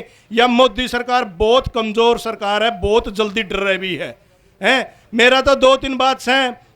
बात रहेगी 3 अध्यादेशों की। 3 अध्यादेशों का देखो, सबने तो पढ़िया को नहीं, लेकिन मैं तो नहीं कहूँ हर एक घर में हर एक भाई पढ़िया लिखा है, सोशल मीडिया से जुड़िया है, हर एक चीज़ गूगल पे काढ़न जाना है, पढ़न जाना है। मेरी तो हर एक भाई से निवेदन है, पढ़ के लिख के सारे जो ताते चाचे ताऊ उनकी राम तक समझा इसके है, चाचा अगर यह बात होगी तो अपना गले यह चीज़ बनेगी। और जब मैं मोटा मोटा बता दूँ भाई, जो जड़े तक मैं न बेरा है, ये जो 3 अध्यादेश है, पहली बात है 1955 तक कोई भी एक आदमी सारी फसल खाद्य भंडारण की जो भी है, चाहे उसमें सब्जी हो गया, दाल होगी, गेहूं होगी, जो भी हो कर दिए, एक आदमी भंडारण कर सका था। 1955 में यू कानून तोड़ा था, लेकिन 1955 के बाद जो ये 3 अध्यादेश आए उसमें ये दोबारा यू कानून अपना खातर को नहीं बनाया। कदे नहीं हो सकते हो अपना गणे रुपये हैं, आप एक गांव की कणक खरीद लेंगे, आप एक गांव की जीरी खरीद लेंगे, आप भंडारण कर लेंगे। यू कानून बनाया अंबानी अडानी और खातर, और अंबानी अडानी और का दूसरा जिस टाइम पर उनकी इस चीज़ की छूट मिल गई हाँ तो मैं भंडारण कर सको। उसका बाद दूसरा बात आवा है, जब हम मौखिक सी सिद्धि अपने जो हरियाणवी भाषा ले लो चाहे पंजाबी भाषा ले लो। दूसरी बात है जो MSP पे आप MSP दे देंगे फद्दू बनाने खातर, लेकिन सबसे बड़ा रोड आड़ेगा कॉन्ट्रैक्ट फार्मिंग पे। कॉन्ट्रैक्ट फार्मिंग के है मैं बता दूँ, जड़े तक मन ज्ञान है, यहाँ अपने 5-7 गांव है, इनका ठेका मैं ले लूँगा। भाई इन गामा की कणक, इन गामा की जीरी मैं खरीद दूंगा, और यू MSP है इस पर खरीद दूंगा, और सबका गला मेरा एग्रीमेंट हो जाएगा, सबके कागज साइन कर करके मेरी कोठी में टिक जाएंगे। लेकिन एक समय आवा है भाइयों, कणक कटने का समय आवा है, जिस टाइम पर अपनी कणक कटे है ऊपर ला का कोई भरोसा नहीं किस टाइम पर बरस जाए, और जिस टाइम पर यू बरस जाए नहीं अपनी आई हुई फसल भी नीचे गिर जाए है। लेकिन जिस टाइम पर आप न्यू कहोगे मेरी फसल तैयार होगी, और जिसका गला अपना समझौता हो रहा है, जिसका गला अपना एग्रीमेंट हो रहा है, और वो आदमी तो आप फोन करांगे भाई मेरी फसल तैयार होगी, मेरी फसल ले दे। लेकिन जिस जो ये कॉन्ट्रैक्ट फार्मिंग है इसके अंदर 8 नॉर्म है। 8 किसी भाई ने पढ़े जो 8 नॉर्म है। जिस टाइम पर वो अपनी फसल लेना होगा, अपनी कणक लेना होगा, आंधे तो नबरा क्या होगा, बात तो ठीक है अपना 21 की बात हुई थी, लेकिन 21 वाली कणक को नहीं। तेरी कणक में ना तो वह चमक है, ना तेरी कणक में इतना दलिया लिकड़ है, ना तेरी कणक में इतना मैदा बने, ना तेरी कणक का दाना इतना मोटा। ये चीज़ समझण की है। आपे तो देख लिया कॉन्ट्रैक्ट फार्मिंग, लेकिन कॉन्ट्रैक्ट फार्मिंग के अंदर 8 नॉर्म है। 8 नॉर्म है और आप एक नॉर्म भी नहीं पूरा कर सकते, एक नॉर्म भी। मेरा सारे भाइयों का युवा निवेदन है, क्योंकि आप उनके नॉर्म नहीं पास कर सकते और वहाँ अपन फसल का रेट नहीं देगा, फिर वो चायल पड़ेगा, पत्ता निजोड़ ही झाड़ेगा ना भाई, तेरी तो कोने लिंदे, तेरे नॉर्म पर कोने पास होंगे। फिर आप चुपक ही कुर्ता सहारांगे क्या मैं लेवागा, फिर उन्हें होगा 1800 में ले लूँगा, फिर अपना थोड़ा न्यू होगा ना कर ले, थोड़ा हाँ न्यू है बालक से कमान लग रहे कर करेगा ना 1850 में। जोन सी चीज़ 2500 में बिके करेगी अपनी 1000 फल कम बिके करेंगी। लेकिन यह समझण की बात से ये नॉर्म अपना पर ना तो पूरे हुए हैं ना इनकी कॉन्ट्रैक्ट फार्मिंग हुआ है। एक मेरा भाई किसान नेता था जो थोड़ी देर पहले बोला था, बहुत अच्छे तरीके से हर एक बात समझाई, मैंने बहुत अच्छी बात समझवाई। वो बताओ था नहीं अपने 5 गामा के 5000 किले हो गए। इन 5000 किले अगर अंडानी का अपने एग्रीमेंट हो गया ना, अंडानी इन 5000 किले पर लोन लेगा, चीज अपनी नाम अपने लोन लेगा अडानी। क्यों कर लेगा? न्यू होगा मैं 5000 किले में खेती कर रहा हूँ और बैंक पे तो मैंने इतने रुपये चाहिए खेती करने खातर। ना वो बोंदा ना उसकी बीज देने की जरूरत है, किसी चीज़ की करने की जरूरत को नहीं, लेकिन उस जितनी चीज़ अपनी खरीदेगा नहीं उससे ज़्यादा तो लोन अपनी ज़मीन पर पहला ले पाओगा। तीसरी बात, अगर मान ले कोई भी कंपनी अपना गला कॉन्ट्रैक्ट फार्मिंग कर लिया है, अपना गला एग्रीमेंट कर लिया है, अगर अपना सही रेट पे जो अपनी बात हो ये नहीं लेवा है, आप उस कंपनी के खिलाफ केस नहीं कर सकते, उस आदमी के खिलाफ केस नहीं कर सकते। हाँ, अगर आपने कॉन्ट्रैक्ट फार्मिंग कर ली, एग्रीमेंट कर लिया और जिस जो कंपनी खरीदन आएगी अगर आप उस कंपनी ने अपना नाज नहीं देवांगे तो वो अपना पे केस कर सके है। तीसरी बात, जे अगर वो कंपनी खरीद ले है, खुदा ना खास्ता हुआ पीछे लेकर बैठ जाए, आप उस पर भी नहीं केस कर सकते। इस बात का ललिता में सारे मेरे तक समझदार हो, बुजुर्ग हैं, लंबे समय तक काम भी करे हैं। 2-3 चीज़ हैं भाई, एक तो इस बात ने कंप्लीट रूप से एक बार समझ लो। दूसरी बात, धरना धर्म हो है, इस धरना ने धर्म की तरियां निभाओ। हर एक आदमी की अपनी या आज जो भी भाई आज उड़ा आया उसकी इतनी इच्छा होना चाहिए, आज मैं धरना पर गया हूँ तड़के मैं 2 आदमी और लेकर चलूंगा।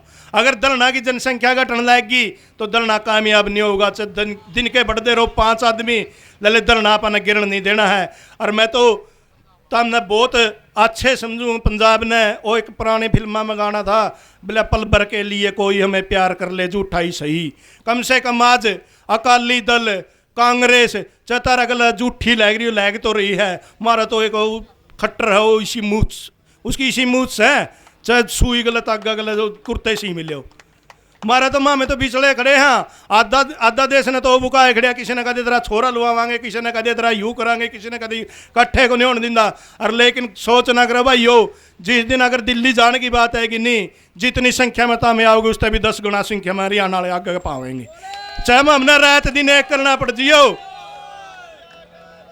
जितनी बात भाई मैंने मेरा दिल में आई और साचापन में आई, मैंने कह दी। देख पंजाबी मैंने आंधी को नहीं, सारे भाइयों का दिल से धन्यवाद।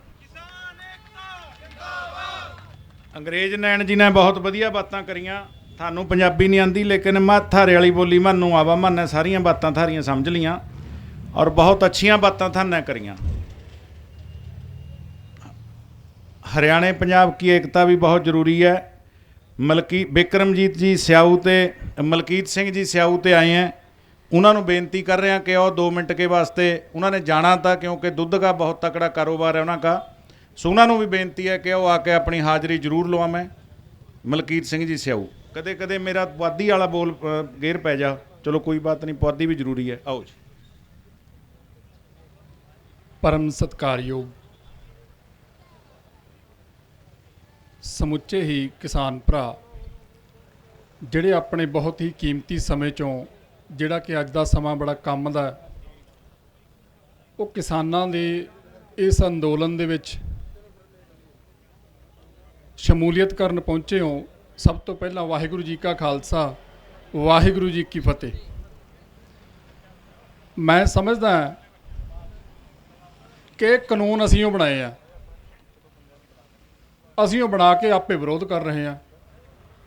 ਹੁਣ ਤੁਸੀਂ ਕਹੋਗੇ ਅਸੀਂ ਕਿਵੇਂ ਬਣਾਏ ਆ? ਮੋਦੀ ਨੂੰ ਕਿਹਨੇ ਬਣਾਇਆ?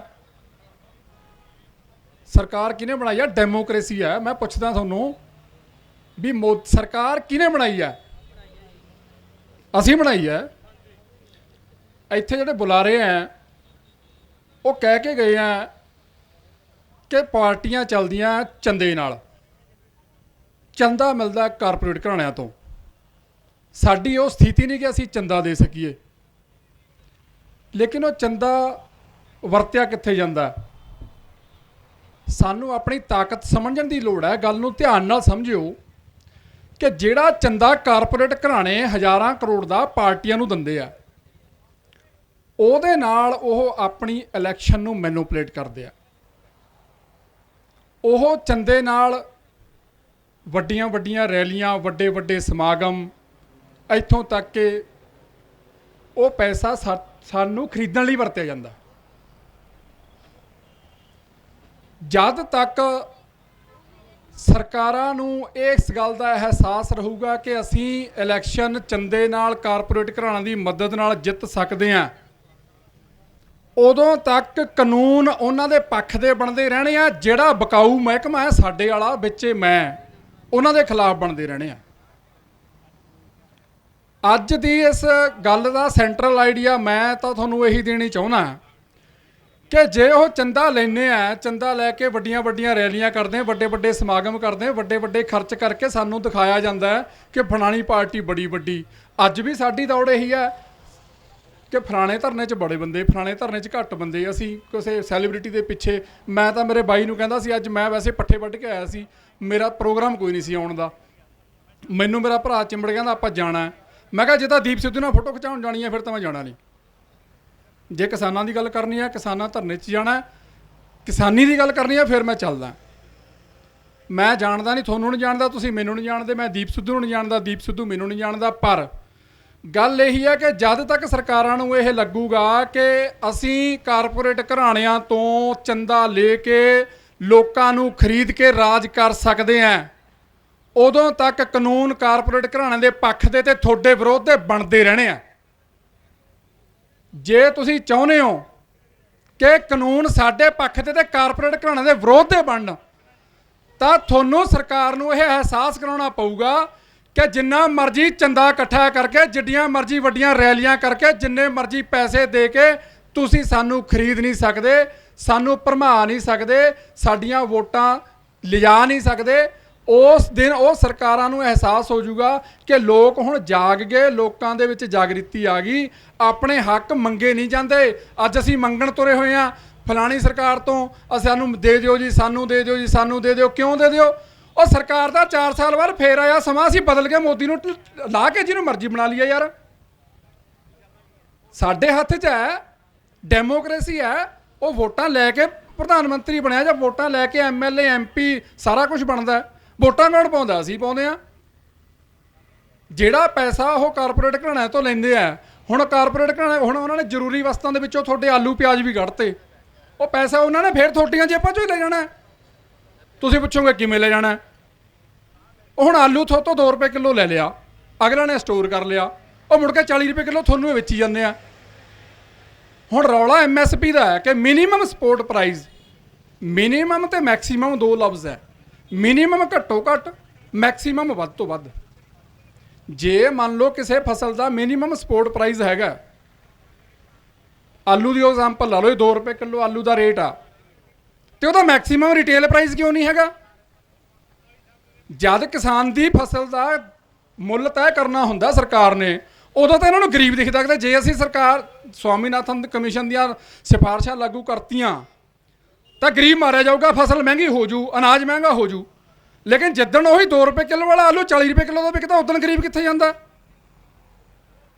ਸਰਕਾਰ ਜੇ ਮਿਨੀਮਮ ਸਪੋਰਟ ਪ੍ਰਾਈਸ ਫਿਕਸ ਕਰ ਸਕਦੀ ਹੈ, ਮੈਕਸੀਮਮ ਰਿਟੇਲ ਪ੍ਰਾਈਸ ਤਾਂ ਫਿਕਸ ਕਰ ਸਕਦੀ ਹੈ ਵੀ 40 ਰੁਪਏ ਕਿਲੋ ਜਾਂ 4 ਰੁਪਏ ਕਿਲੋ ਤੋਂ ਆਲੂ ਵੱਧ ਨਹੀਂ ਵਿਕੂਗਾ। ਫਿਰ ਕੌਣ ਉਹਨੂੰ ਸਟੋਰ ਕਰੂਗਾ ਤੇ ਕੌਣ ਉਹਨੂੰ ਵੱਧ ਵੇਚੂਗਾ? ਸੋ ਸਾਨੂੰ ਇਹ ਸਮਝਣਾ ਦੀ ਬੜੀ ਲੋੜ ਹੈ ਅੱਜ ਦੇ ਸਮੇਂ ਦੇ ਵਿੱਚ। ਇਕੱਠ ਕਰਨੇ ਠੀਕ ਹੈ, ਧਰਨੇ ਲਾਉਣੇ ਠੀਕ ਹੈ, ਪਰ ਸਾਨੂੰ ਆਪਣੀ ਤਾਕਤ ਜਦ ਤੱਕ ਨਹੀਂ ਪਤਾ ਲੱਗਦੀ, ਜਦੋਂ ਤੱਕ ਅਸੀਂ ਇਹਨਾਂ ਬਹੁਤ ਬੜੇ ਸਮਾਗਮਾਂ ਦੇ, ਬਹੁਤ ਬੜੇ ਆਗੂਆਂ ਦੇ, ਜਦੋਂ ਤੱਕ ਆਪਣੇ ਵਿੱਚੋਂ ਅਸੀਂ ਆਗੂ ਨਹੀਂ ਪੈਦਾ ਕਰਦੇ, ਲੀਡਰਸ਼ਿਪ ਨਹੀਂ ਪੈਦਾ ਕਰਦੇ, ਜਦੋਂ ਤੱਕ ਅਸੀਂ ਆਪਣੇ ਲੀਡਰਾਂ ਨੂੰ ਸਵਾਲ ਨਹੀਂ ਕਰਦੇ ਕਿ ਜੋ ਤੁਸੀਂ ਸਾਡੇ ਨਾਲ ਵਾਅਦੇ ਕੀਤੇ, ਜੋ ਸਾਡੇ ਨਾਲ ਪ੍ਰੋਮਿਸਿਸ ਕੀਤੇ, ਉਹ ਤੁਸੀਂ ਪੂਰੇ ਨਹੀਂ ਕੀਤੇ, ਉਹਨਾਂ ਦੇ ਉੱਪਰ ਤੁਸੀਂ ਖਰੇ ਨਹੀਂ ਉਤਰੇ, ਤਾਂ ਅਸੀਂ ਦੁਬਾਰਾ ਫੇਰ ਉਹਨਾਂ ਦੇ ਮਗਰੇ ਲੱਗ ਜਾਂਦੇ ਹਾਂ। ਕੋਈ ਮੇਰੇ ਵਰਗਾ ਜਥੇਦਾਰੀ ਲੈ ਲੈਂਦਾ, ਕੋਈ ਗਰੀਬ ਵਿਚਾਰਾ ਪੈਸੇ ਲੈ ਲੈਂਦਾ, ਕੋਈ ਕਿਸੇ ਦਾ ਕੇਸ ਬੰਦ ਹੋ ਜਾਂਦਾ। ਇਸੇ ਤਰੀਕੇ ਨਾਲ ਸਾਨੂੰ ਗੁਲਾਮ ਬਣਾਇਆ ਹੋਇਆ ਉਹਨਾਂ ਨੇ, ਇੱਕ ਮੈਨੂਪਲੇਟ ਕਰਕੇ ਸਾਰਾ ਸਿਸਟਮ ਨੂੰ। ਸੋ ਸਾਨੂੰ ਅੱਜ ਇਸ ਬਿਲਕੁਲ ਸਮਝਣ ਦੀ ਲੋੜ ਹੈ ਕਿ ਸਾਰਾ ਕੁਝ ਸਾਡੇ ਹੱਥ 'ਚ ਹੈ। ਜੇ ਕਾਨੂੰਨ ਬਣਾਉਣ ਵਾਲੇ ਅਸੀਂ ਬਣਾਏ ਹੈ, ਜਿਹਨੂੰ ਜਿਹੜਾ ਬਣਾਉਣ ਵਾਲਾ ਢਾਹ ਸਕਦਾ ਹੈ, ਇਹਦੇ 'ਚ ਵੱਡੀ ਗੱਲ ਨਹੀਂ ਹੈ। ਬਹੁਤ ਜ਼ਿਆਦਾ ਨਰਵਸ ਹੋਣ ਦੀ ਲੋੜ ਨਹੀਂ ਹੈ। ਕੋਈ 1-2 ਸਾਲ ਦੇ ਵਿੱਚ ਇੰਨੀ ਛੇਤੀ, ਇੱਕ ਮੈਂ ਤੁਹਾਨੂੰ 2 ਐਗਜ਼ਾਮਪਲਾਂ ਜ਼ਰੂਰ ਦੇਣੀਆਂ ਚਾਹੂੰਗਾ। ਹੁਣ ਜਿਹੜੇ ਬੰਦੇ ਕਹਿੰਦੇ ਜੀ MSP ਤਾਂ ਹੈਗੀ ਹੈ, ਮੈਂ 2 ਉਦਾਹਰਨਾਂ, ਇੱਕ ਟਰਾਂਸਪੋਰਟ ਦੀ, ਇੱਕ ਐਜੂਕੇਸ਼ਨ ਦੀ। ਟਰਾਂਸਪੋਰਟ ਦੇ ਵਿੱਚ ਜਦੋਂ ਸਰਕਾਰੀ ਟਰਾਂਸਪੋਰਟ ਹੁੰਦੀ ਸੀ, ਉਦੋਂ ਪ੍ਰਾਈਵੇਟ ਟਰਾਂਸਪੋਰਟ ਸ਼ੁਰੂ ਹੋਈ। ਉਹਦੇ 'ਚ ਹੋਇਆ ਕਿ ਪ੍ਰਾਈਵੇਟ ਟਰਾਂਸਪੋਰਟ ਦੇ ਚਮਚਮਾਉਂਦੀਆਂ ਬੱਸਾਂ, ਸਰਕਾਰੀ ਦੇ ਵਿੱਚ ਦੂਸਰੀਆਂ ਬੱਸਾਂ, ਕਿ ਅਸੀਂ ਜਦੋਂ ਚੜ੍ਹਨਾ ਅਸੀਂ ਤਾਂ ਦੇਖਣਾ ਵੀ ਬੱਸ ਕਿਹੜੀ ਵਧੀਆ, ਸਾਨੂੰ ਪਤਾ ਹੀ ਨਹੀਂ ਵੀ ਪ੍ਰਾਈਵੇਟ ਤੇ ਸਰਕਾਰੀ ਦਾ ਕੀ ਫਰਕ। ਜਿਹੜੀ ਸਰਕਾਰੀ ਆ ਸਾਡੇ ਪੈਸਿਆਂ ਦੀ ਆ, ਜੇ ਉਹ ਕਮਾਉਂਦੀ ਆ ਤਾਂ ਸਾਡੇ ਖਜ਼ਾਨੇ ਨੂੰ ਲਾਭ ਹੁੰਦਾ। ਜਿਹੜੀ ਪ੍ਰਾਈਵੇਟ ਹੈ ਉਹ ਕਾਰਪੋਰੇਟ ਘਰਾਣਿਆਂ ਦੀ ਆ ਜਾਂ ਸਾਡੇ ਲੀਡਰਾਂ ਦੀਆਂ ਬੱਸਾਂ ਨੇ। ਹੌਲੀ ਹੌਲੀ ਉਹਨਾਂ ਨੇ ਕੀ ਕੀਤਾ, ਪ੍ਰਾਈਵੇਟ ਨੂੰ ਉੱਪਰ ਚੱਕੀ ਗਏ ਤੇ ਸਰਕਾਰੀਆਂ ਨੂੰ ਪਿੱਛੇ ਕਰੀ ਗਏ। ਅੱਜ ਸਾਰਾ ਟਰਾਂਸਪੋਰਟ ਮਹਿਕਮਾ ਪ੍ਰਾਈਵੇਟ ਹੱਥਾਂ 'ਚ ਆ। ਦੂਜੀ ਗੱਲ ਐਜੂਕੇਸ਼ਨ ਦੀ। ਹੁਣ ਅੱਜ ਦੀ ਤੁਸੀਂ ਹਾਲਾਤ ਦੇਖ ਲਓ, ਸਰਕਾਰ ਕਹਿੰਦੀ 8ਵੀਂ ਤੱਕ ਸਾਨੂੰ ਪੜ੍ਹਾਈ ਫਰੀ, ਤੁਹਾਡੇ ਬੱਚਿਆਂ ਨੂੰ ਮਿਡ ਡੇ ਮੀਲ ਵੀ ਮਿਲੂ, ਪਰ ਜਿੰਨੇ ਤੁਸੀਂ ਬੈਠੇ ਹੋ ਸਮੇਤ ਮੇਰੇ, ਕੋਈ ਵੀ ਬੰਦਾ ਆਪਣੇ ਬੱਚਿਆਂ ਨੂੰ ਸਰਕਾਰੀ ਸਕੂਲ 'ਚ ਨਹੀਂ ਭੇਜਦਾ। ਗੱਲਾਂ ਸੋਚਣ ਦੀਆਂ। ਕਿਉਂ ਨਹੀਂ ਭੇਜਦਾ? ਕਿਉਂਕਿ ਸਿਸਟਮ ਇਸ ਤਰ੍ਹਾਂ ਦਾ ਬਣਾਤਾ, ਸਰਕਾਰੀ ਵਿਦਿਆ ਪ੍ਰਣਾਲੀ ਨੂੰ ਇੰਨਾ ਨੀਵਾਂ ਕਰਤਾ ਕਿ ਤੁਸੀਂ ਚਾਹੁੰਦੇ ਹੋਏ ਵੀ ਨਹੀਂ ਪੜ੍ਹਾਉਂਦੇ ਉੱਥੇ। ਹੌਲੀ ਹੌਲੀ ਕਾਰਪੋਰੇਟ ਘਰਾਣੇ ਉਸ ਬਿਜ਼ਨਸ ਦੇ ਵਿੱਚ ਇਨਵੋਲਵ ਹੋ ਗਏ। ਉਹਨਾਂ ਨੇ ਬੜੇ ਆਲੀਸ਼ਾਨ ਸਕੂਲ, ਬੜੇ ਗਰਾਊਂਡ ਬਣਾ ਕੇ, ਮਹਿੰਗੀਆਂ ਬੱਸਾਂ, ਮਹਿੰਗੀਆਂ ਵਰਦੀਆਂ ਪਾ ਕੇ ਤੁਹਾਨੂੰ ਦਿਖਾ ਕੇ ਸਾਰਾ ਕੁਝ, ਤੁਸੀਂ ਸਾਰਾ ਕੁਝ ਉੱਧਰ ਨੂੰ ਤੋਰਤਾ। ਹੁਣ ਇਹ ਐਗਜ਼ਾਮਪਲ ਮੈਂ ਤੁਹਾਨੂੰ ਤਾਂ ਦਿੱਤੀ ਹੈ। ਹੁਣ ਸਰਕਾਰ ਦਾ ਟੀਚਾ ਇਹ ਹੈ ਐਜੂਕੇਸ਼ਨ ਦੇ ਵਿੱਚ ਕਿ ਸਰਕਾਰੀ ਸਕੂਲਾਂ ਦੇ ਵਿੱਚ ਬੱਚਿਆਂ ਦੀ ਨਫਰੀ ਘਟ ਗਈ, ਬੱਚੇ ਘੱਟ ਹੈ, ਟੀਚਰ ਵੱਧ ਹੈ। ਅੱਬਲ ਤਾਂ ਹੈ ਨਹੀਂ ਵੈਸੇ ਇਸ ਤਰ੍ਹਾਂ, ਪਰ ਉਹਨਾਂ ਦਾ ਕਹਿਣਾ ਇਹ ਹੈ ਕਿ ਜਿੱਥੇ ਬੱਚੇ ਘੱਟ ਹੈ ਉਹਨਾਂ ਨੂੰ ਜਾਂ ਤਾਂ 2 ਸਕੂਲਾਂ ਨੂੰ 1 'ਚ ਮਰਜ ਕਰ ਦਿਓ ਜਾਂ ਬੰਦ ਕਰ ਦਿਓ। ਜੇ ਇਹੀ ਸਿਸਟਮ ਅੱਜ ਕਹਿੰਦੇ ਆ ਜਿਹੜਾ ਮਰਜ਼ੀ ਆ ਕੇ ਕਿਸਾਨ ਦੀ ਫਸਲ ਖਰੀਦ ਲੇ। ਅੱਜ ਅਸੀਂ ਮੰਡੀਆਂ 'ਚ ਜਾਂਦੇ ਆ, MSP ਵੀ ਬਹੁਤ ਸਾਰੀਆਂ ਫਸਲਾਂ ਦੇ ਉੱਪਰ ਹੈ, ਲੇਕਿਨ ਕਣਕ ਔਰ ਜੀਰੀ ਦੇ ਉੱਪਰ ਮਿਲਦੀ ਹੈ। ਉਹ ਕਿਉਂ ਮਿਲਦੀ ਹੈ? ਕਿਉਂਕਿ ਬਹੁਤਾ ਤਬਕਾ ਕਣਕ ਔਰ ਜੀਰੀ ਉਹ ਲਾਉਂਦਾ। ਜਦੋਂ ਇਹ ਨਹੀਂ ਖਰੀਦਦੇ ਕਿਸਾਨ ਸੜਕਾਂ ਪਰ, ਇਹਨਾਂ ਨੂੰ ਮਜਬੂਰਨ ਖਰੀਦਣੀ ਪੈਂਦੀ ਆ। ਇਹਨਾਂ ਕੋਲ ਅਨਾਜ ਹੋ ਗਿਆ ਵੱਧ, MSP ਤਾਂ ਜਾਣੀ ਸੀ। ਸਾਡੇ 4 ਸਾਲ ਪਹਿਲਾਂ ਸਾਡੇ ਫੁੱਫੜ ਜੀ ਨੇ ਜ਼ਮੀਨ ਵੇਚ ਕੇ ਜ਼ਮੀਨ ਖਰੀਦੀ। ਉਹਨਾਂ ਨੇ, ਉਹ ਬਿਲਕੁਲ ਕੋਰੇ ਅਨਪੜ੍ਹ, ਉਹਨਾਂ ਨੇ ਜ਼ਮੀਨ ਖਰੀਦਣ ਲੱਗਿਆਂ ਕਹਿੰਦੇ ਵੀ ਜ਼ਮੀਨ ਉਹ ਖਰੀਦੀਆਂ ਜਿਹੜੀ ਮਰਜ਼ੀ ਫਸਲ ਹੋ ਜੇ। ਅਸੀਂ ਕਿਹਾ ਫੁੱਫੜ ਜੀ ਕਿਉਂ? ਉਹ ਕਹਿੰਦੇ ਵੀ ਅੱਜ ਨਹੀਂ ਤਾਂ ਕੱਲ ਕਣਕ ਔਰ ਝੋਨੇ ਤੋਂ ਸਰਕਾਰ ਨੇ ਖਰੀਦਣੋਂ ਭੱਜ ਜਾਣਾ। 4 ਸਾਲ ਪਹਿਲਾਂ ਦੀ ਗੱਲ ਆ। ਇਹ ਗੱਲਾਂ ਸਾਡੇ ਨਾਲ ਅੱਜ ਹੋ ਰਹੀਆਂ, ਉਹਨਾਂ ਨੂੰ, ਸਾਡੇ ਬਜ਼ੁਰਗਾਂ ਨੂੰ 4 ਸਾਲ ਪਹਿਲਾਂ ਪਤਾ ਹੈ, ਕਿਉਂਕਿ ਗ੍ਰੀਨ ਰੈਵੋਲੂਸ਼ਨ ਇਹਨੇ ਲਿਆਂਦਾ। ਪੈਸਟੀਸਾਈਡ, ਇਨਸੈਕਟੀਸਾਈਡ, ਫਰਟੀਲਾਈਜ਼ਰ, ਇਹ ਅਸੀਂ ਆਪਣੇ ਘਰਾਂ ਤੋਂ ਬਣਾਏ ਨਹੀਂ, ਬਣਾ ਕੇ ਤਾਂ ਸਾਨੂੰ ਸਰਕਾਰ ਨੇ ਦਿੱਤੇ। ਅਸੀਂ ਪਾਏ, ਅਸੀਂ ਪਾ ਕੇ ਫਸਲ ਦਾ ਉਤਪਾਦਨ ਵਧਾਇਆ। ਅੱਜ ਇਹਨਾਂ ਕੋਲ ਭੰਡਾਰ ਵੱਧ ਗਿਆ, ਤੁਹਾਨੂੰ ਇਹਨਾਂ ਨੇ ਛੱਡਣਾ ਹੀ ਛੱਡਣਾ। ਡਿਮਾਂਡ ਤੇ ਸਪਲਾਈ ਦੇ ਵਿੱਚ ਇਫੈਕਟ ਹੈ ਜਿਹੜਾ, ਜਾਂ WTO ਦੇ ਜਿਹੜੇ ਸਮਝੌਤੇ ਹੈ, ਉਹਨਾਂ ਤੋਂ ਸਰਕਾਰ ਇਸ ਖਰੀਦ ਪ੍ਰਣਾਲੀ ਤੋਂ ਭੱਜ ਰਹੀ ਹੈ। ਹੌਲੀ ਹੌਲੀ ਪ੍ਰਾਈਵੇਟ ਮੰਡੀਆਂ ਨੂੰ ਡਿਵੈਲਪ ਕਰਕੇ ਤੁਸੀਂ ਉਸੇ ਲਾਲਚ, ਜਿਵੇਂ ਅੱਜ ਪ੍ਰਾਈਵੇਟ ਸਕੂਲਾਂ 'ਚ ਜਾਂ ਪ੍ਰਾਈਵੇਟ ਬੱਸਾਂ 'ਚ ਚੜ੍ਹਦੇ ਹੋ, ਉਸੇ ਲਾਲਚ ਵਿੱਚ ਵੱਧ ਰੇਟ ਦੇ ਕੇ ਤੁਹਾਨੂੰ ਪ੍ਰਾਈਵੇਟ ਮੰਡੀਆਂ ਵੱਲ ਆਕਰਸ਼ਿਤ ਕਰਕੇ ਹੌਲੀ ਹੌਲੀ ਜਦੋਂ ਇਹਨਾਂ ਨੇ ਬਹਾਨੇ ਲਾਉਣੇ, ਸਰਕਾਰੀ ਮੰਡੀਆਂ 'ਚ ਹੁਣ ਅਨਾਜ ਆਉਣਾ ਬੰਦ ਹੋ ਗਿਆ। ਜਦੋਂ ਸਰਕਾਰੀ ਮੰਡੀਆਂ 'ਚ ਅਨਾਜ ਆਉਣਾ ਘਟ ਗਿਆ, ਇਹਨਾਂ ਨੇ ਸਰਕਾਰੀ ਮੰਡੀਆਂ ਬੰਦ ਕਰ ਦੇਣੀਆਂ। ਹੌਲੀ ਹੌਲੀ ਪ੍ਰਾਈਵੇਟ ਵਧੀ ਜਾਣੀਆਂ, ਸਰਕਾਰੀ ਘਟੀ ਜਾਣੀਆਂ। ਜਦੋਂ ਉਹਨਾਂ ਨੇ, ਫਿਰ ਤੁਸੀਂ ਵੀ ਬਹਾਨਾ ਲਾਉਣ ਜੋਗੇ ਨਹੀਂ ਹੁਣ। ਅੱਜ ਸਰਕਾਰ ਦੇ ਕੋਲ ਤੁਸੀਂ ਉਲਾਂਭਾ ਨਹੀਂ ਦੇ ਸਕਦੇ ਵੀ ਅਸੀਂ ਸਰਕਾਰੀ ਸਕੂਲ 'ਚ ਬੱਚੇ ਕਿਉਂ ਨਹੀਂ ਪੜ੍ਹਾਉਂਦੇ। ਸਰਕਾਰ ਕਹਿੰਦੀ ਅਸੀਂ ਪੜ੍ਹਾਈ ਫਰੀ ਦਿੰਦੇ ਹਾਂ, ਅਸੀਂ ਵਰਦੀਆਂ ਦਿੰਦੇ ਹਾਂ, ਅਸੀਂ ਕਿਤਾਬਾਂ ਵੀ ਫਰੀ ਦਿੰਦੇ ਹਾਂ, ਤੁਸੀਂ ਲਿਆਓ, ਤੁਸੀਂ ਜਾਂਦੇ ਨਹੀਂ। ਫਿਰ ਉਹਨੇ ਆਹੀ ਕਹਿਣਾ ਤੁਸੀਂ ਮੰਡੀ 'ਚ ਫਸਲ ਲਿਆਓ, ਅਸੀਂ ਖਰੀਦਦੇ ਹਾਂ। ਤੁਸੀਂ ਮੰਡੀ 'ਚ ਜਾਣਾ ਨਹੀਂ, ਤੁਸੀਂ ਜਾਣਾ ਪ੍ਰਾਈਵੇਟ 'ਚ ਹੈ, ਕਿਉਂਕਿ ਤੁਹਾਡੇ ਉਹਨਾਂ ਨੂੰ ਪਤਾ ਹੈ ਕਿਵੇਂ ਸਾਰੇ ਸਿਸਟਮ ਨੂੰ ਡਿਵੈਲਪ ਕਰਨਾ, ਕਿਵੇਂ ਤੁਹਾਡਾ ਮਾਈਂਡ ਚੇਂਜ ਕਰਨਾ ਹੈ। ਸੋ ਜਿਹੜੇ ਬੁੱਧੀਜੀਵੀ ਹੁੰਦੇ ਆ ਉਹਨਾਂ ਨੂੰ ਇਹਨਾਂ ਚੀਜ਼ਾਂ ਦਾ ਅਗਾਊਂ ਪਤਾ ਲੱਗ ਜਾਂਦਾ। ਜਿਹੜੇ ਮਹੱਤੜ ਹੈ, ਜਿਹੜੇ ਕਿਸਾਨ ਹੈ, ਜਿਨ੍ਹਾਂ ਨੂੰ ਇਹ ਬਹੁਤ ਜ਼ਿਆਦਾ ਸੋਚਦੇ ਨਹੀਂ, ਉਹਨਾਂ ਨੂੰ ਜਦੋਂ ਇਹ ਗੱਲਾਂ ਵਾਪਰਦੀਆਂ ਉਦੋਂ ਪਤਾ ਲੱਗਦਾ। ਸੋ ਅਸੀਂ ਆਉਣ ਵਾਲੇ ਸਮੇਂ ਨੂੰ ਧਿਆਨ ਵਿੱਚ ਰੱਖਦਿਆਂ ਹੋਇਆਂ ਆਪਣੇ ਜਿਹੜੇ ਬੁੱਧੀਜੀਵੀ ਆ, ਜਿਵੇਂ ਵੀ ਤੁਹਾਨੂੰ ਇਸ ਸਟੇਜ ਤੋਂ ਕਿਸੇ ਵੀ ਜਥੇਬੰਦੀ ਤੋਂ, ਕਿਸੇ ਵੀ ਇਸ ਸੰਘਰਸ਼ ਦੇ ਆਗੂਆਂ ਤੋਂ ਕੋਈ ਵੀ ਮੈਸੇਜ ਮਿਲਦਾ, ਕੋਈ ਵੀ ਪ੍ਰੋਗਰਾਮ ਮਿਲਦਾ, ਇੱਕ ਤਾਂ ਆਪਣੇ ਆਪ ਨੂੰ ਇੱਕ ਪ੍ਰਚਾਰਕ ਬਣਾ ਲਓ। ਸਾਰੇ ਬੰਦੇ ਇਹਨਾਂ ਗੱਲਾਂ ਦਾ ਪ੍ਰਚਾਰ ਜਾ ਕੇ ਜ਼ਰੂਰ ਆਪਣੇ ਪਿੰਡਾਂ 'ਚ ਕਰੋ ਕਿ ਇਸ ਤਰ੍ਹਾਂ ਵਾਪਰ ਰਿਹਾ, ਇਸ ਤਰ੍ਹਾਂ ਵਾਪਰਨਾ ਹੈ।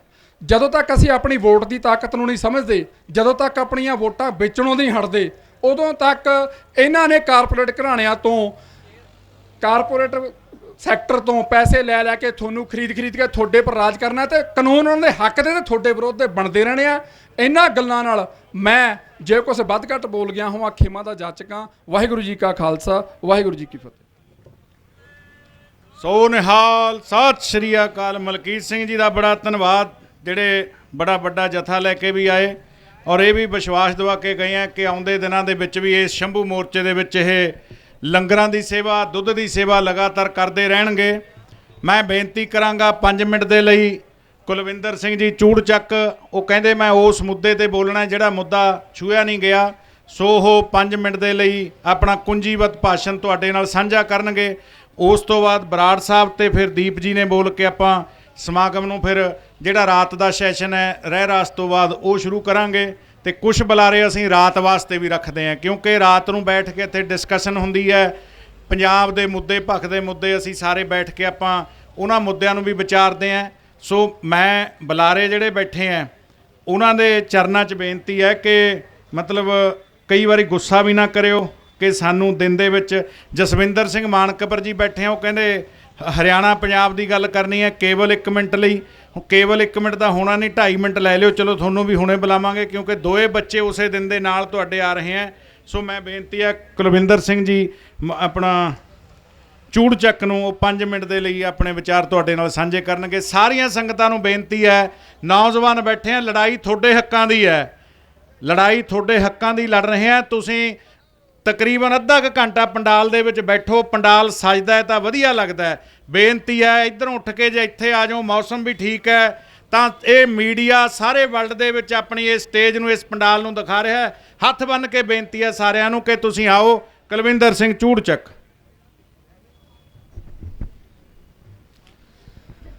ਸਾਨੂੰ ਸੁਰਤ ਨਾ ਆਈ ਹੋਮ ਦੇ ਕਿੰਜ ਵਾਧੇ ਘਾਟੇ, ਅਸੀਂ ਬਾਂਦਰ ਕਿੱਲਾ ਖੇਡਿਆ ਤੇ ਛਿੱਤਰ ਖਾਧੇ, ਸਾਨੂੰ ਟੁੱਕਦਾ ਫਾਹਾ ਲੈ ਗਿਆ ਸੀ ਮਿੱਲਾਂ ਬੱਲੇ, ਉਹ 2 ਮਾਲਕ ਜੁੜ ਕੇ ਬੈਠ ਗਏ ਤੇ ਅਸੀਂ ਲੱਖਾਂ ਕੱਲੇ। ਇਹ ਅਫਜ਼ਲ ਸ਼ਾਇਰ ਦੀ ਕਵਿਤਾ ਵਾ, ਇਹਨੂੰ ਮੈਂ ਆਪਦੇ ਭਾਸ਼ਣ ਦੇ ਵਿੱਚ ਨਾਲ ਪੜ੍ਹਾਂਗਾ। ਸੋ ਜਿੰਨੇ ਵੀ ਗੈਰਤਮੰਦ ਇਖਲਾਕੀ ਲੋਕ ਜਾਗਦੀਆਂ ਜ਼ਮੀਰਾਂ ਵਾਲੇ ਸ਼ੰਭੂ ਮੋਰਚੇ 'ਚ ਆਏ ਆ, ਉਹਨਾਂ ਸਾਰਿਆਂ ਨੂੰ ਮੈਂ ਗੁਰੂ ਗੋਬਿੰਦ ਸਿੰਘ ਜੀ ਦੀ ਬਖਸ਼ੀ ਹੋਈ ਫਤਿਹ ਬੁਲਾਉਂਦਾ ਹਾਂ। ਗੱਜ ਕੇ ਆਖੋ ਵਾਹਿਗੁਰੂ ਜੀ ਕਾ ਖਾਲਸਾ, ਵਾਹਿਗੁਰੂ ਜੀ ਕੀ ਫਤਿਹ। ਆਪਦੀ ਮੈਂ ਸਭ ਤੋਂ ਪਹਿਲਾਂ ਆਪਦੇ ਬਾਰੇ ਦੱਸਦਾ, ਤੇ ਨਹੀਂ ਤਾਂ ਅਗਲਾ ਇਹ ਜੇ ਸੋਚ ਲੈਂਦਾ ਹੁੰਦਾ ਵੀ ਜਿਹੜਾ ਮੂਹਰੇ ਸਾਹਮਣੇ ਮੁੰਡਾ ਬੋਲੀ ਜਾਂਦਾ ਇਹ ਐਵੇਂ ਹੀ ਆ ਤੇ ਇਹਨੂੰ ਆਪਾਂ ਇਗਨੋਰ ਜਾ ਕਰ ਦਈਏ। ਮੈਂ ਤੇ ਆ ਬਾਈ ਬਲਟੋਹਾ ਜੀ ਤੇ ਵਰਿੰਦਰ ਜੀ ਇੱਕ ਪਲੇਟਫਾਰਮ ਦੇ ਪਹਿਲਾਂ ਬੰਦੇ ਆ। ਅਸੀਂ ਆਮ ਆਦਮੀ ਪਾਰਟੀ ਸੀ, ਉਸ ਤੋਂ ਬਾਅਦ ਜਿਵੇਂ ਬਦਲ ਲਹਿਰਾਂ ਉੱਠੀਆਂ ਤੇ ਅਸੀਂ ਬਦਲਦੇ ਗਏ, ਕਿਉਂਕਿ ਜਿਹੜਾ ਬਾਗੀ ਹੁੰਦਾ ਵਾ ਉਹ ਹਮੇਸ਼ਾ ਬਗਾਵਤ ਕਰਦਾ ਰਹਿੰਦਾ ਵਾ।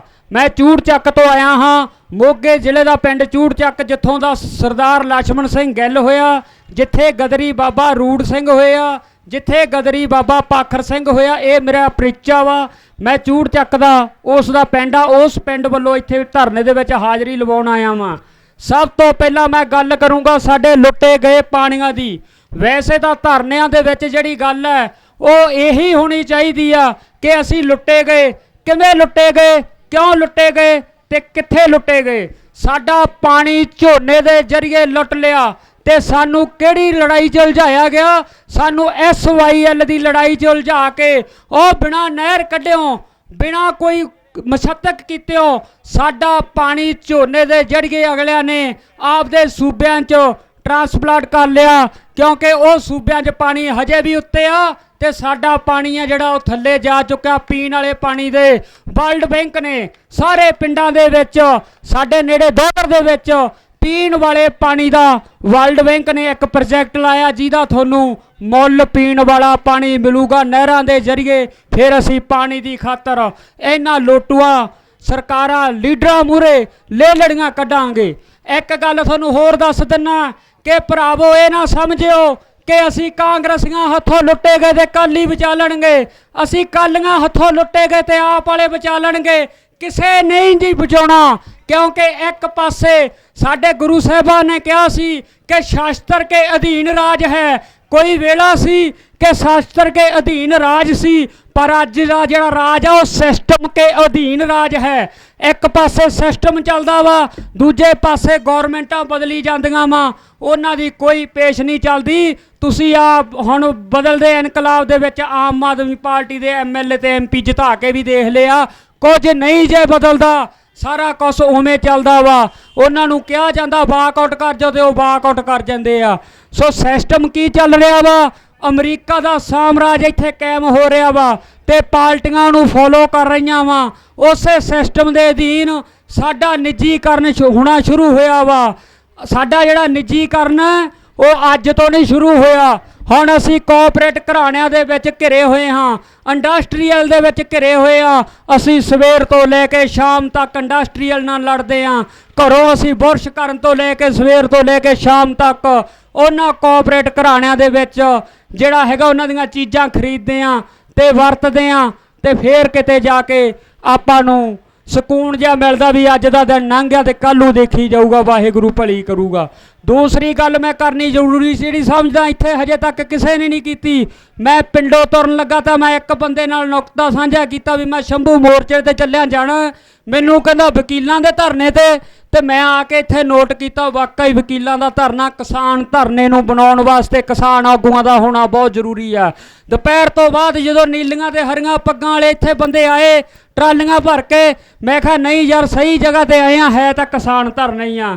ਸੋ ਉਹਨਾਂ ਦੇ ਹੱਕ ਦੀ ਖਾਤਰ ਮੈਂ ਇੱਕ ਨਾਰਾ ਬੁਲੰਦ ਕਰੂੰਗਾ। ਉਸ ਤੋਂ ਬਾਅਦ ਮੈਂ ਅਗਲੀ ਗੱਲ 2-3 ਮਿੰਟਾਂ 'ਚ ਨਵੇੜ ਦੇਣੀ ਆ। ਮੇਰਾ ਨਾਰਾ ਹੋਊਗਾ, ਜੀਣਾ ਹੈ ਤਾਂ ਮਰਨਾ ਸਿੱਖੋ, ਜੀਣਾ ਹੈ ਤਾਂ ਮਰਨਾ ਸਿੱਖੋ, ਹੱਕਾਂ ਖਾਤਰ ਲੜਨਾ ਸਿੱਖੋ। ਜੀਣਾ ਹੈ ਤਾਂ ਲੜਨਾ ਸਿੱਖੋ, ਜੀਣਾ ਹੈ ਤਾਂ ਲੜਨਾ ਸਿੱਖੋ।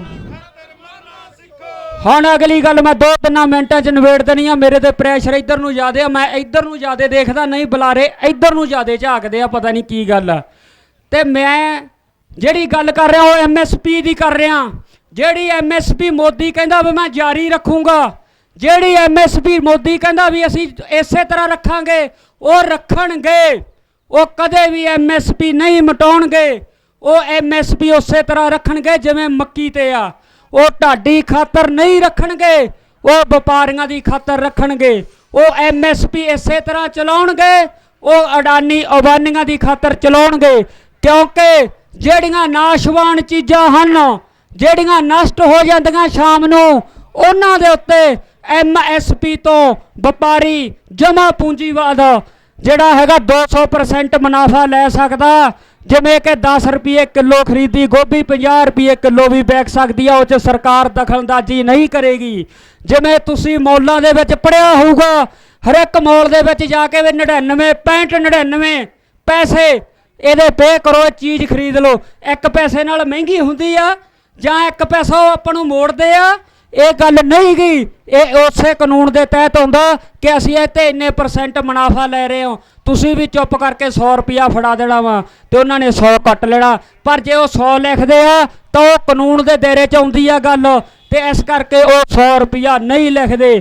ਜਿਹੜੀਆਂ ਸਬਜ਼ੀਆਂ ਸਾਡੀਆਂ ਨਾਸਵਾਨ ਆ, ਉਹਨਾਂ ਤੇ 200% ਮੁਨਾਫਾ ਲੈ ਸਕਦੇ ਆ। ਸਾਡੇ ਆਗੂ ਬੋਲੇ ਸੀ ਕਿ ਸਾਡਾ ਆਲੂ ਆ ਜਿਹੜਾ ਮਹਿੰਗਾ ਕਿਉਂ ਹੁੰਦਾ ਵਾ, ਆਲੂ ਨੂੰ ਜ਼ਰੂਰੀ ਵਸਤਾਂ 'ਚੋਂ ਹਟਾਤਾ, ਨਾਸ਼ਵਾਨ ਚੀਜ਼ਾਂ 'ਚ ਪਾਤਾ। ਆਲੂ ਜੇ 10 ਰੁਪਏ ਕਿਲੋ ਖਰੀਦ ਲਿਆ ਤਾਂ 200 ਰੁਪਏ ਕਿਲੋ ਵੀ ਵਿਕ ਸਕਦਾ। ਅਨਾਜ ਦੇ ਉੱਤੇ MSP ਜਾਰੀ ਰਹੂਗੀ। ਮੈਂ ਵੀ ਕਹਿਣਾ, ਮੈਂ ਮੋਦੀ ਦੀ ਹਾਂ 'ਚ ਹਾਂ ਮਿਲਾਉਣਾ ਕਿ ਅਨਾਜ ਦੇ ਉੱਤੇ MSP ਜਾਰੀ ਰਹੂਗੀ, ਕਿਉਂਕਿ ਅਨਾਜ ਦੇ ਉੱਤੇ MSP ਤੋਂ ਜਿਹੜਾ ਬੰਦਾ ਜਮ੍ਹਾਂ ਕਰੂਗਾ ਅਨਾਜ ਉਹ ਸਿਰਫ 50% ਵਧਾ ਸਕਦਾ ਹੈ। ਜਿਵੇਂ ਜੇ MSP 2000 ਰੁਪਏ ਪ੍ਰਤੀ ਕੁਇੰਟਲ ਹੋ ਗਈ ਕਣਕ ਦੀ, ਜਿਹੜੇ ਬੰਦੇ ਨੇ ਜਮ੍ਹਾਂ ਕਰ ਲਈ ਉਹ 3000 ਨੂੰ ਵੇਚ ਸਕਦਾ ਹੈ, ਪਰ ਉਹਨੇ 2000 ਨੂੰ ਤੁਹਾਡੇ ਤੋਂ ਖਰੀਦਣੀ ਨਹੀਂ, ਖਰੀਦਣੀ ਉਹਨੇ 1200-1300 ਨੂੰ ਆ। ਜਿਵੇਂ ਕਿ ਹੁਣ ਆਪਾਂ ਖਰੀਦਦੇ ਆ ਮੱਧ ਪ੍ਰਦੇਸ਼ 'ਚ ਜਾ ਕੇ ਲਾ ਲਓ। ਹਜੇ ਵੀ ਆਪਾਂ ਕਹਿੰਦੇ ਆ ਕਿ ਸਾਡਾ ਜਿਹੜਾ ਨਿੱਜੀਕਰਨ ਆ ਇਹ ਸਾਡੀ ਸੀ ਜਿਹੜੀ ਅਸਲੀ ਰਾਗ ਸਾਹ ਰਾਗ ਇਹ ਉੱਥੇ ਹੋਣ ਲੱਗਾ ਸੀ ਤਾਂ ਜਾਗੇ ਆ, ਨਹੀਂ ਤਾਂ ਛੋਟੀਆਂ ਛੋਟੀਆਂ ਲੜਾਈਆਂ ਅਸੀਂ ਕਹਿੰਦੇ ਸੀ ਚੱਲ ਪਰਾਂ ਹਟ ਹੋਣਗੇ ਕਾਮਰੇਡ, ਚੱਲ ਪਰਾਂ ਹਟ ਹੋਣਗੇ ਕਿਸਾਨ, ਇਹ ਭਕਾਈਆਂ ਮਾਰਦੇ ਆ, ਇਹਨਾਂ ਦੀ ਕਿਹਨੇ ਸੁਣਨੀ ਆ। ਅਸੀਂ ਲੀਡਰਾਂ ਮਗਰ ਲੱਗੇ ਸੀ, ਹਜੇ ਵੀ ਕਈ ਤਾਂ ਲੀਡਰਾਂ ਮਗਰ ਲੱਗੇ ਆ। ਮੈਂ ਚਾਹੁੰਦਾ ਵਾਂ ਕਿ ਪੰਜਾਬ ਦੀ ਬਾਂਗ ਡੋਰ ਉਹ ਉਸ ਬਾਬੇ ਦੇ ਹੱਥ 'ਚ ਨਹੀਂ ਫੜਾਈ ਜਾਣੀ ਚਾਹੀਦੀ ਜਿਹੜੇ ਬਾਬੇ ਨੂੰ ਖੁਦ 5-6 ਜਣੇ ਠਾਉਂਦੇ ਆ। ਜਿਹਨੂੰ 5-6 ਜਣੇ ਠਾਉਂਦੇ ਆ ਉਹ ਪੰਜਾਬ ਨੂੰ ਨਹੀਂ ਠਾ ਸਕਦਾ। ਮੈਂ ਚਾਹੁੰਦਾ ਪੰਜਾਬ ਦੀ ਜਿਹੜੀ ਹੈਗੀ ਆ ਮਤਲਬ ਫੜਾਈ ਜਾਵੇ ਸੂਬੇ ਦੀ ਕਮਾਨ, ਉਹ ਕਿਸੇ ਦੀਪ ਸਿੱਧੂ ਵਰਗੇ ਨੌਜਵਾਨ ਨੂੰ ਫੜਾਈ ਜਾਵੇ। ਸੋ ਇਸ ਕਰਕੇ ਭਰਾਵੋ ਜਾਗਦੀਆਂ ਅੱਖਾਂ ਨਾਲ ਸਾਰੇ ਜਾਣੇ ਆਪਦਾ ਪੜ੍ਹਿਆ ਕਰੋ, ਵਿਚਾਰਿਆ ਕਰੋ ਬਈ ਕੀ ਬੋਲ ਰਿਹਾ ਤੇ ਕੀ ਕਿੱਥੋਂ ਬੋਲ ਰਿਹਾ। ਮੇਰੇ ਕੋਲੇ ਜ਼ਿਆਦਾ ਸਮੇਂ ਨਹੀਂ, ਮੈਨੂੰ ਸਟੇਟ ਸੈਕਟਰੀ ਦਿਸ ਰਿਹਾ, ਇਸ ਕਰਕੇ ਮੈਂ ਇੱਕ ਵਾਰੀ ਫਿਰ ਤੁਹਾਨੂੰ ਫਤਿਹ ਬੁਲਾਉਂਦਾ ਹਾਂ। ਵਾਹਿਗੁਰੂ ਜੀ ਕਾ ਖਾਲਸਾ, ਵਾਹਿਗੁਰੂ ਜੀ ਕੀ ਫਤਿਹ। ਸ੍ਰੀ ਅਕਾਲ। ਕੁਲਵਿੰਦਰ ਸਿੰਘ ਚੂੜਚੱਕ ਨੇ ਬਹੁਤ ਜੋਸ਼ੀਲੇ ਆਵਾਜ਼ ਤੇ ਅੰਦਾਜ਼ ਦੇ ਵਿੱਚ ਉਹ ਸ਼ਬਦਾਂ ਦਾ ਪ੍ਰਗਟਾਵਾ ਕੀਤਾ ਜੋ ਕਿਸਾਨੀ ਦੇ ਨਾਲ ਸੰਬੰਧਿਤ ਨੇ। ਬੜਾ ਧੰਨਵਾਦ ਹੈ। ਆਸ ਕਰਦੇ ਹਾਂ ਕਿ ਜੇ ਅੱਜ ਇੱਥੇ ਰਹਿਣਗੇ ਤਾਂ ਕੱਲ੍ਹ ਨੂੰ ਵੀ ਇਹ ਸਟੇਜ ਦਾ ਸ਼ੁਰੂਆਤ ਕਰਨਗੇ। ਔਰ ਮੈਂ ਬਰਾੜ ਸਾਹਿਬ ਤੋਂ ਪਹਿਲਾਂ ਕਿਉਂਕਿ ਕਾਲੇ ਸੰਘਿਆਂ ਤੋਂ ਬੜਾ ਵੱਡਾ ਬੱਸ ਦੇ ਵਿੱਚ ਜਥਾ ਲੈ ਕੇ ਨੌਜਵਾਨ ਆਏ ਨੇ, ਮੈਂ ਬੇਨਤੀ ਕਰਾਂਗਾ ਮਨਜਿੰਦਰ ਸਿੰਘ ਕਾਲਾ ਸੰਘਿਆਂ ਨੂੰ, ਹਰਪ੍ਰੀਤ ਮੱਖੂ ਜੀ ਉਹਨਾਂ ਦੇ ਨਾਲ ਆਏ ਨੇ ਬੜਾ ਵੱਡਾ ਜਥਾ ਲੈ ਕੇ ਨੌਜਵਾਨ, ਉਹ ਵੀ ਆਪਣੀ ਹਾਜ਼ਰੀ ਸੰਗਤਾਂ ਦੇ ਨਾਲ ਲਵਾਉਣਗੇ। ਮਨਜਿੰਦਰ ਸਿੰਘ ਜੀ ਕਾਲਾ ਸੰਘਿਆ।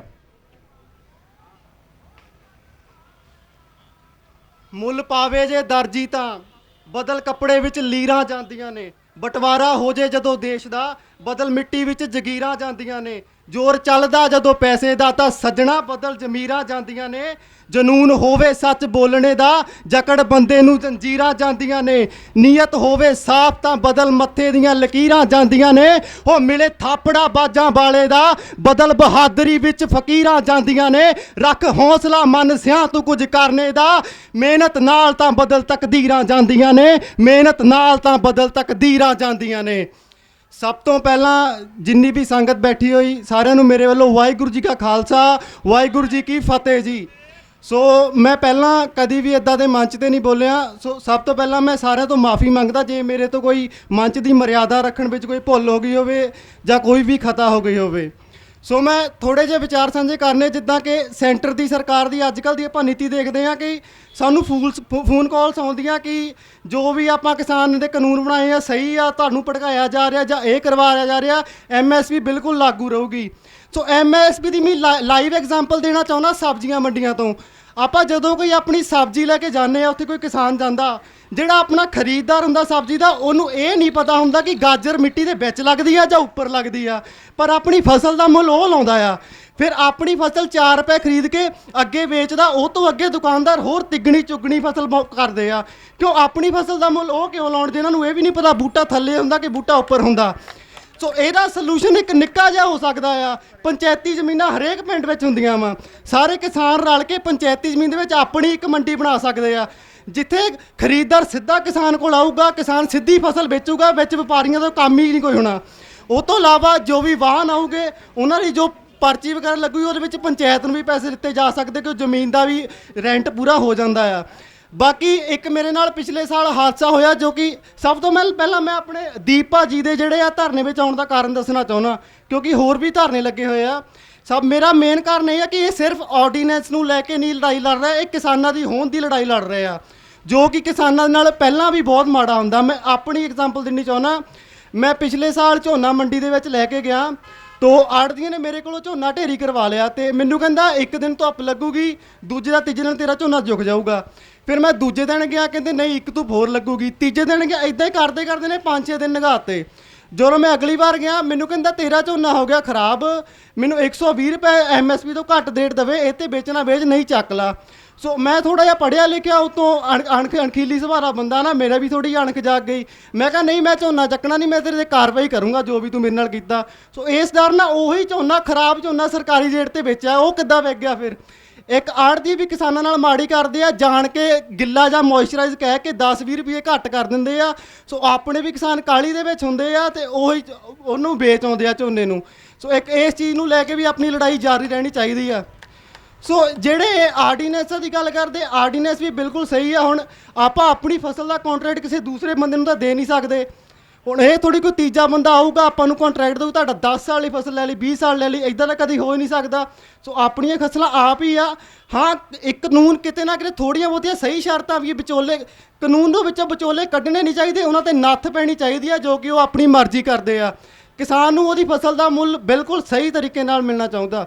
ਸੋ ਅੰਤ ਦੇ ਵਿੱਚ ਮੈਂ 2 ਲਾਈਨਾਂ ਕਹਿਣੇ ਚਾਹੁੰਦਾ ਵੀ ਇੱਥੇ ਕੋਈ ਵੀ ਕਿਸੇ ਨੂੰ ਬਣਾਉਂਦਾ ਨਹੀਂ, ਬਣਨਾ ਆਪ ਪੈਂਦਾ। ਪੌੜੀ ਸਿਰਫ ਮੰਜ਼ਿਲ ਦਿਖਾਉਂਦੀ ਆ, ਚੜ੍ਹਨਾ ਆਪ ਪੈਂਦਾ। ਇਹ ਸਰਕਾਰਾਂ ਤੁਹਾਨੂੰ ਥੱਲੇ ਲਾਉਂਦੀਆਂ, ਖੜਨਾ ਆਪ ਪੈਂਦਾ, ਖੜਨਾ ਆਪ ਪੈਂਦਾ। ਧੰਨਵਾਦ ਜੀ।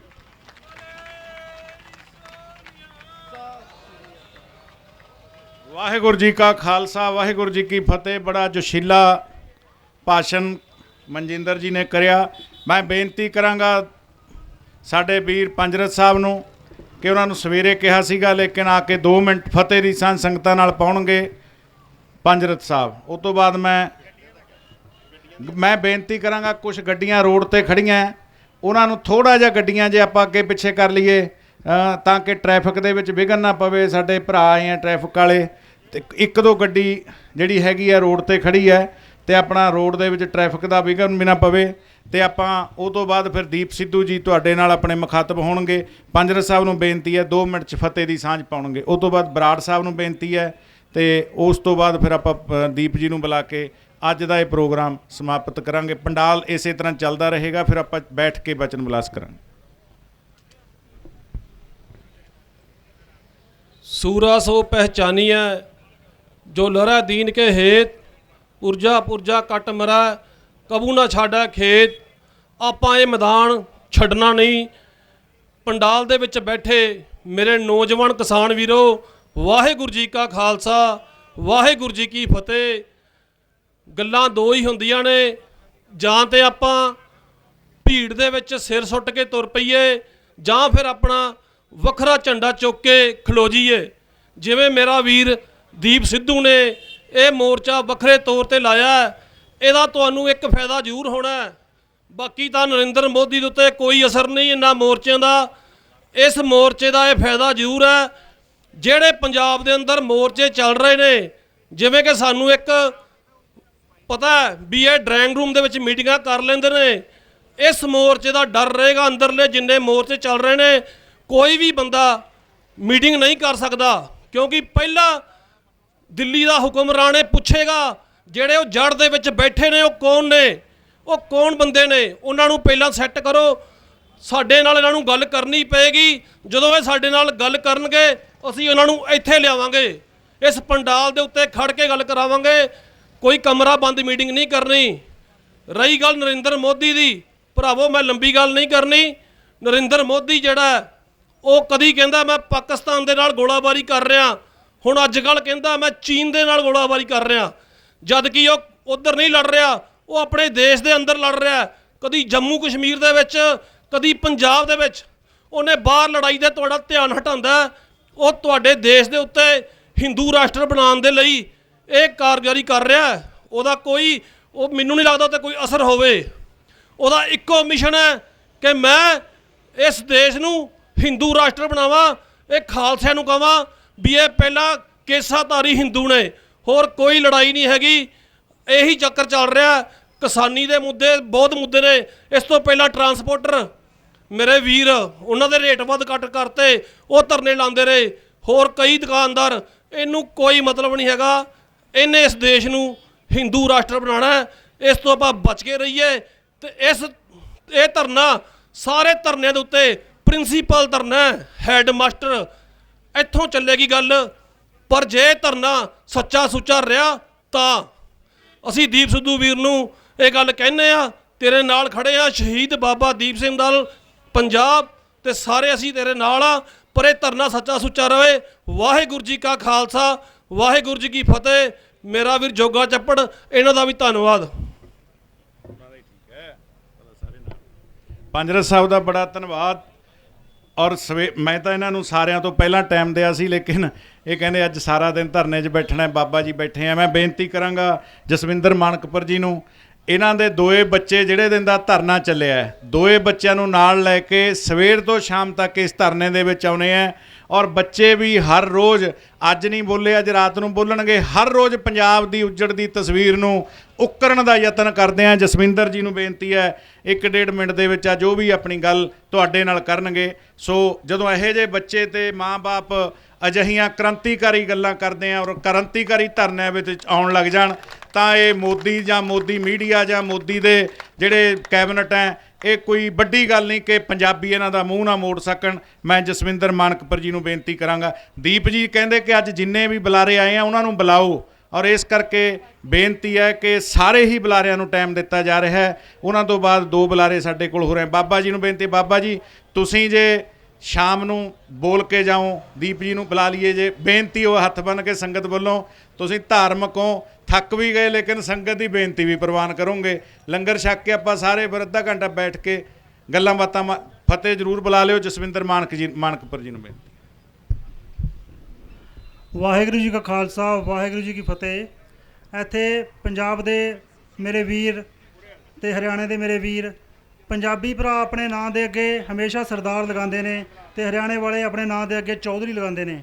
ਤੇ ਦੋਨਾਂ ਨੂੰ ਇੱਕ ਅਪੀਲ ਹੈ, ਚੱਲ ਉੱਠ ਪੰਜਾਬ ਸਿਆ, ਤਗੜਾ ਹੋ ਤੂੰ ਵੀ ਹਰਿਆਣਾ। ਮਸਲੇ ਤਾਂ ਇੱਕੋ ਨੇ ਪਰ ਦਿੱਲੀ ਉਲਝਾ ਗਈ ਤਾਣਾ। ਪਾਣੀ ਪੂਣੀ ਵਾਲੇ ਰੌਲੇ ਬਾਅਦ ਵਿੱਚ ਸੁਲਝਾਈਏ, ਪਹਿਲਾਂ ਸਰਦਾਰ ਚੌਧਰੀ ਇਕੱਠੇ ਹੋ ਕੇ ਦਿੱਲੀ ਨੂੰ ਨੱਥ ਪਾਈਏ। ਸਰਦਾਰ ਚੌਧਰੀ ਇਕੱਠੇ ਹੋ ਕੇ ਦਿੱਲੀ ਨੂੰ ਨੱਥ ਪਾਈਏ। 70 ਸਾਲਾਂ ਤੋਂ ਕਿਸਾਨੀ ਕਿਉਂ ਘਾਟੇ ਵਿੱਚ ਜਾਰੀ, ਹਰ ਚੀਜ਼ ਦੇ ਰੇਟ ਵੱਧ ਗਏ, ਫਸਲ ਦੀ ਕੀਮਤ ਨਾ ਵਧੀ ਮਾਰੀ। ਅਧਿਆਦੇਸ਼ ਜੋ ਪਾਰਿਤ ਹੋਏ ਉਹਨਾਂ ਨੂੰ ਅੱਗ ਲਾਈਏ, ਸਰਦਾਰ ਚੌਧਰੀ ਇਕੱਠੇ ਹੋ ਕੇ ਦਿੱਲੀ ਨੂੰ ਨੱਥ ਪਾਈਏ। ਸਰਦਾਰ ਚੌਧਰੀ ਇਕੱਠੇ ਹੋ ਕੇ ਦਿੱਲੀ ਨੂੰ ਨੱਥ ਪਾਈਏ। ਬਸ ਇਹੀ ਮੇਰਾ ਪ੍ਰਵਾਨ ਸੀ। ਬੇਨਤੀ ਹੈ ਇਕੱਠੇ ਹੋ ਕੇ ਲੜਾਂਗੇ ਤੇ ਆਪਾਂ ਜਿੱਤਾਂਗੇ ਜ਼ਰੂਰ। ਵਾਹਿਗੁਰੂ ਜੀ ਕਾ ਖਾਲਸਾ, ਵਾਹਿਗੁਰੂ ਜੀ ਕੀ ਫਤਿਹ। ਸਿੱਖ ਧਰਮ ਦੀ ਹਰ ਗਤੀਵਿਧੀ ਅਤੇ ਗੁਰਬਾਣੀ ਵਾਸਤੇ ਹੁਣੇ ਸਬਸਕ੍ਰਾਈਬ ਕਰੋ ਗੁਰਬਾਣੀ ਅਖੰਡ ਬਾਣੀ ਅਤੇ ਨੋਟੀਫਿਕੇਸ਼ਨਸ ਵਾਸਤੇ ਬੈਲ ਨੂੰ ਰਿੰਗ ਕਰੋ।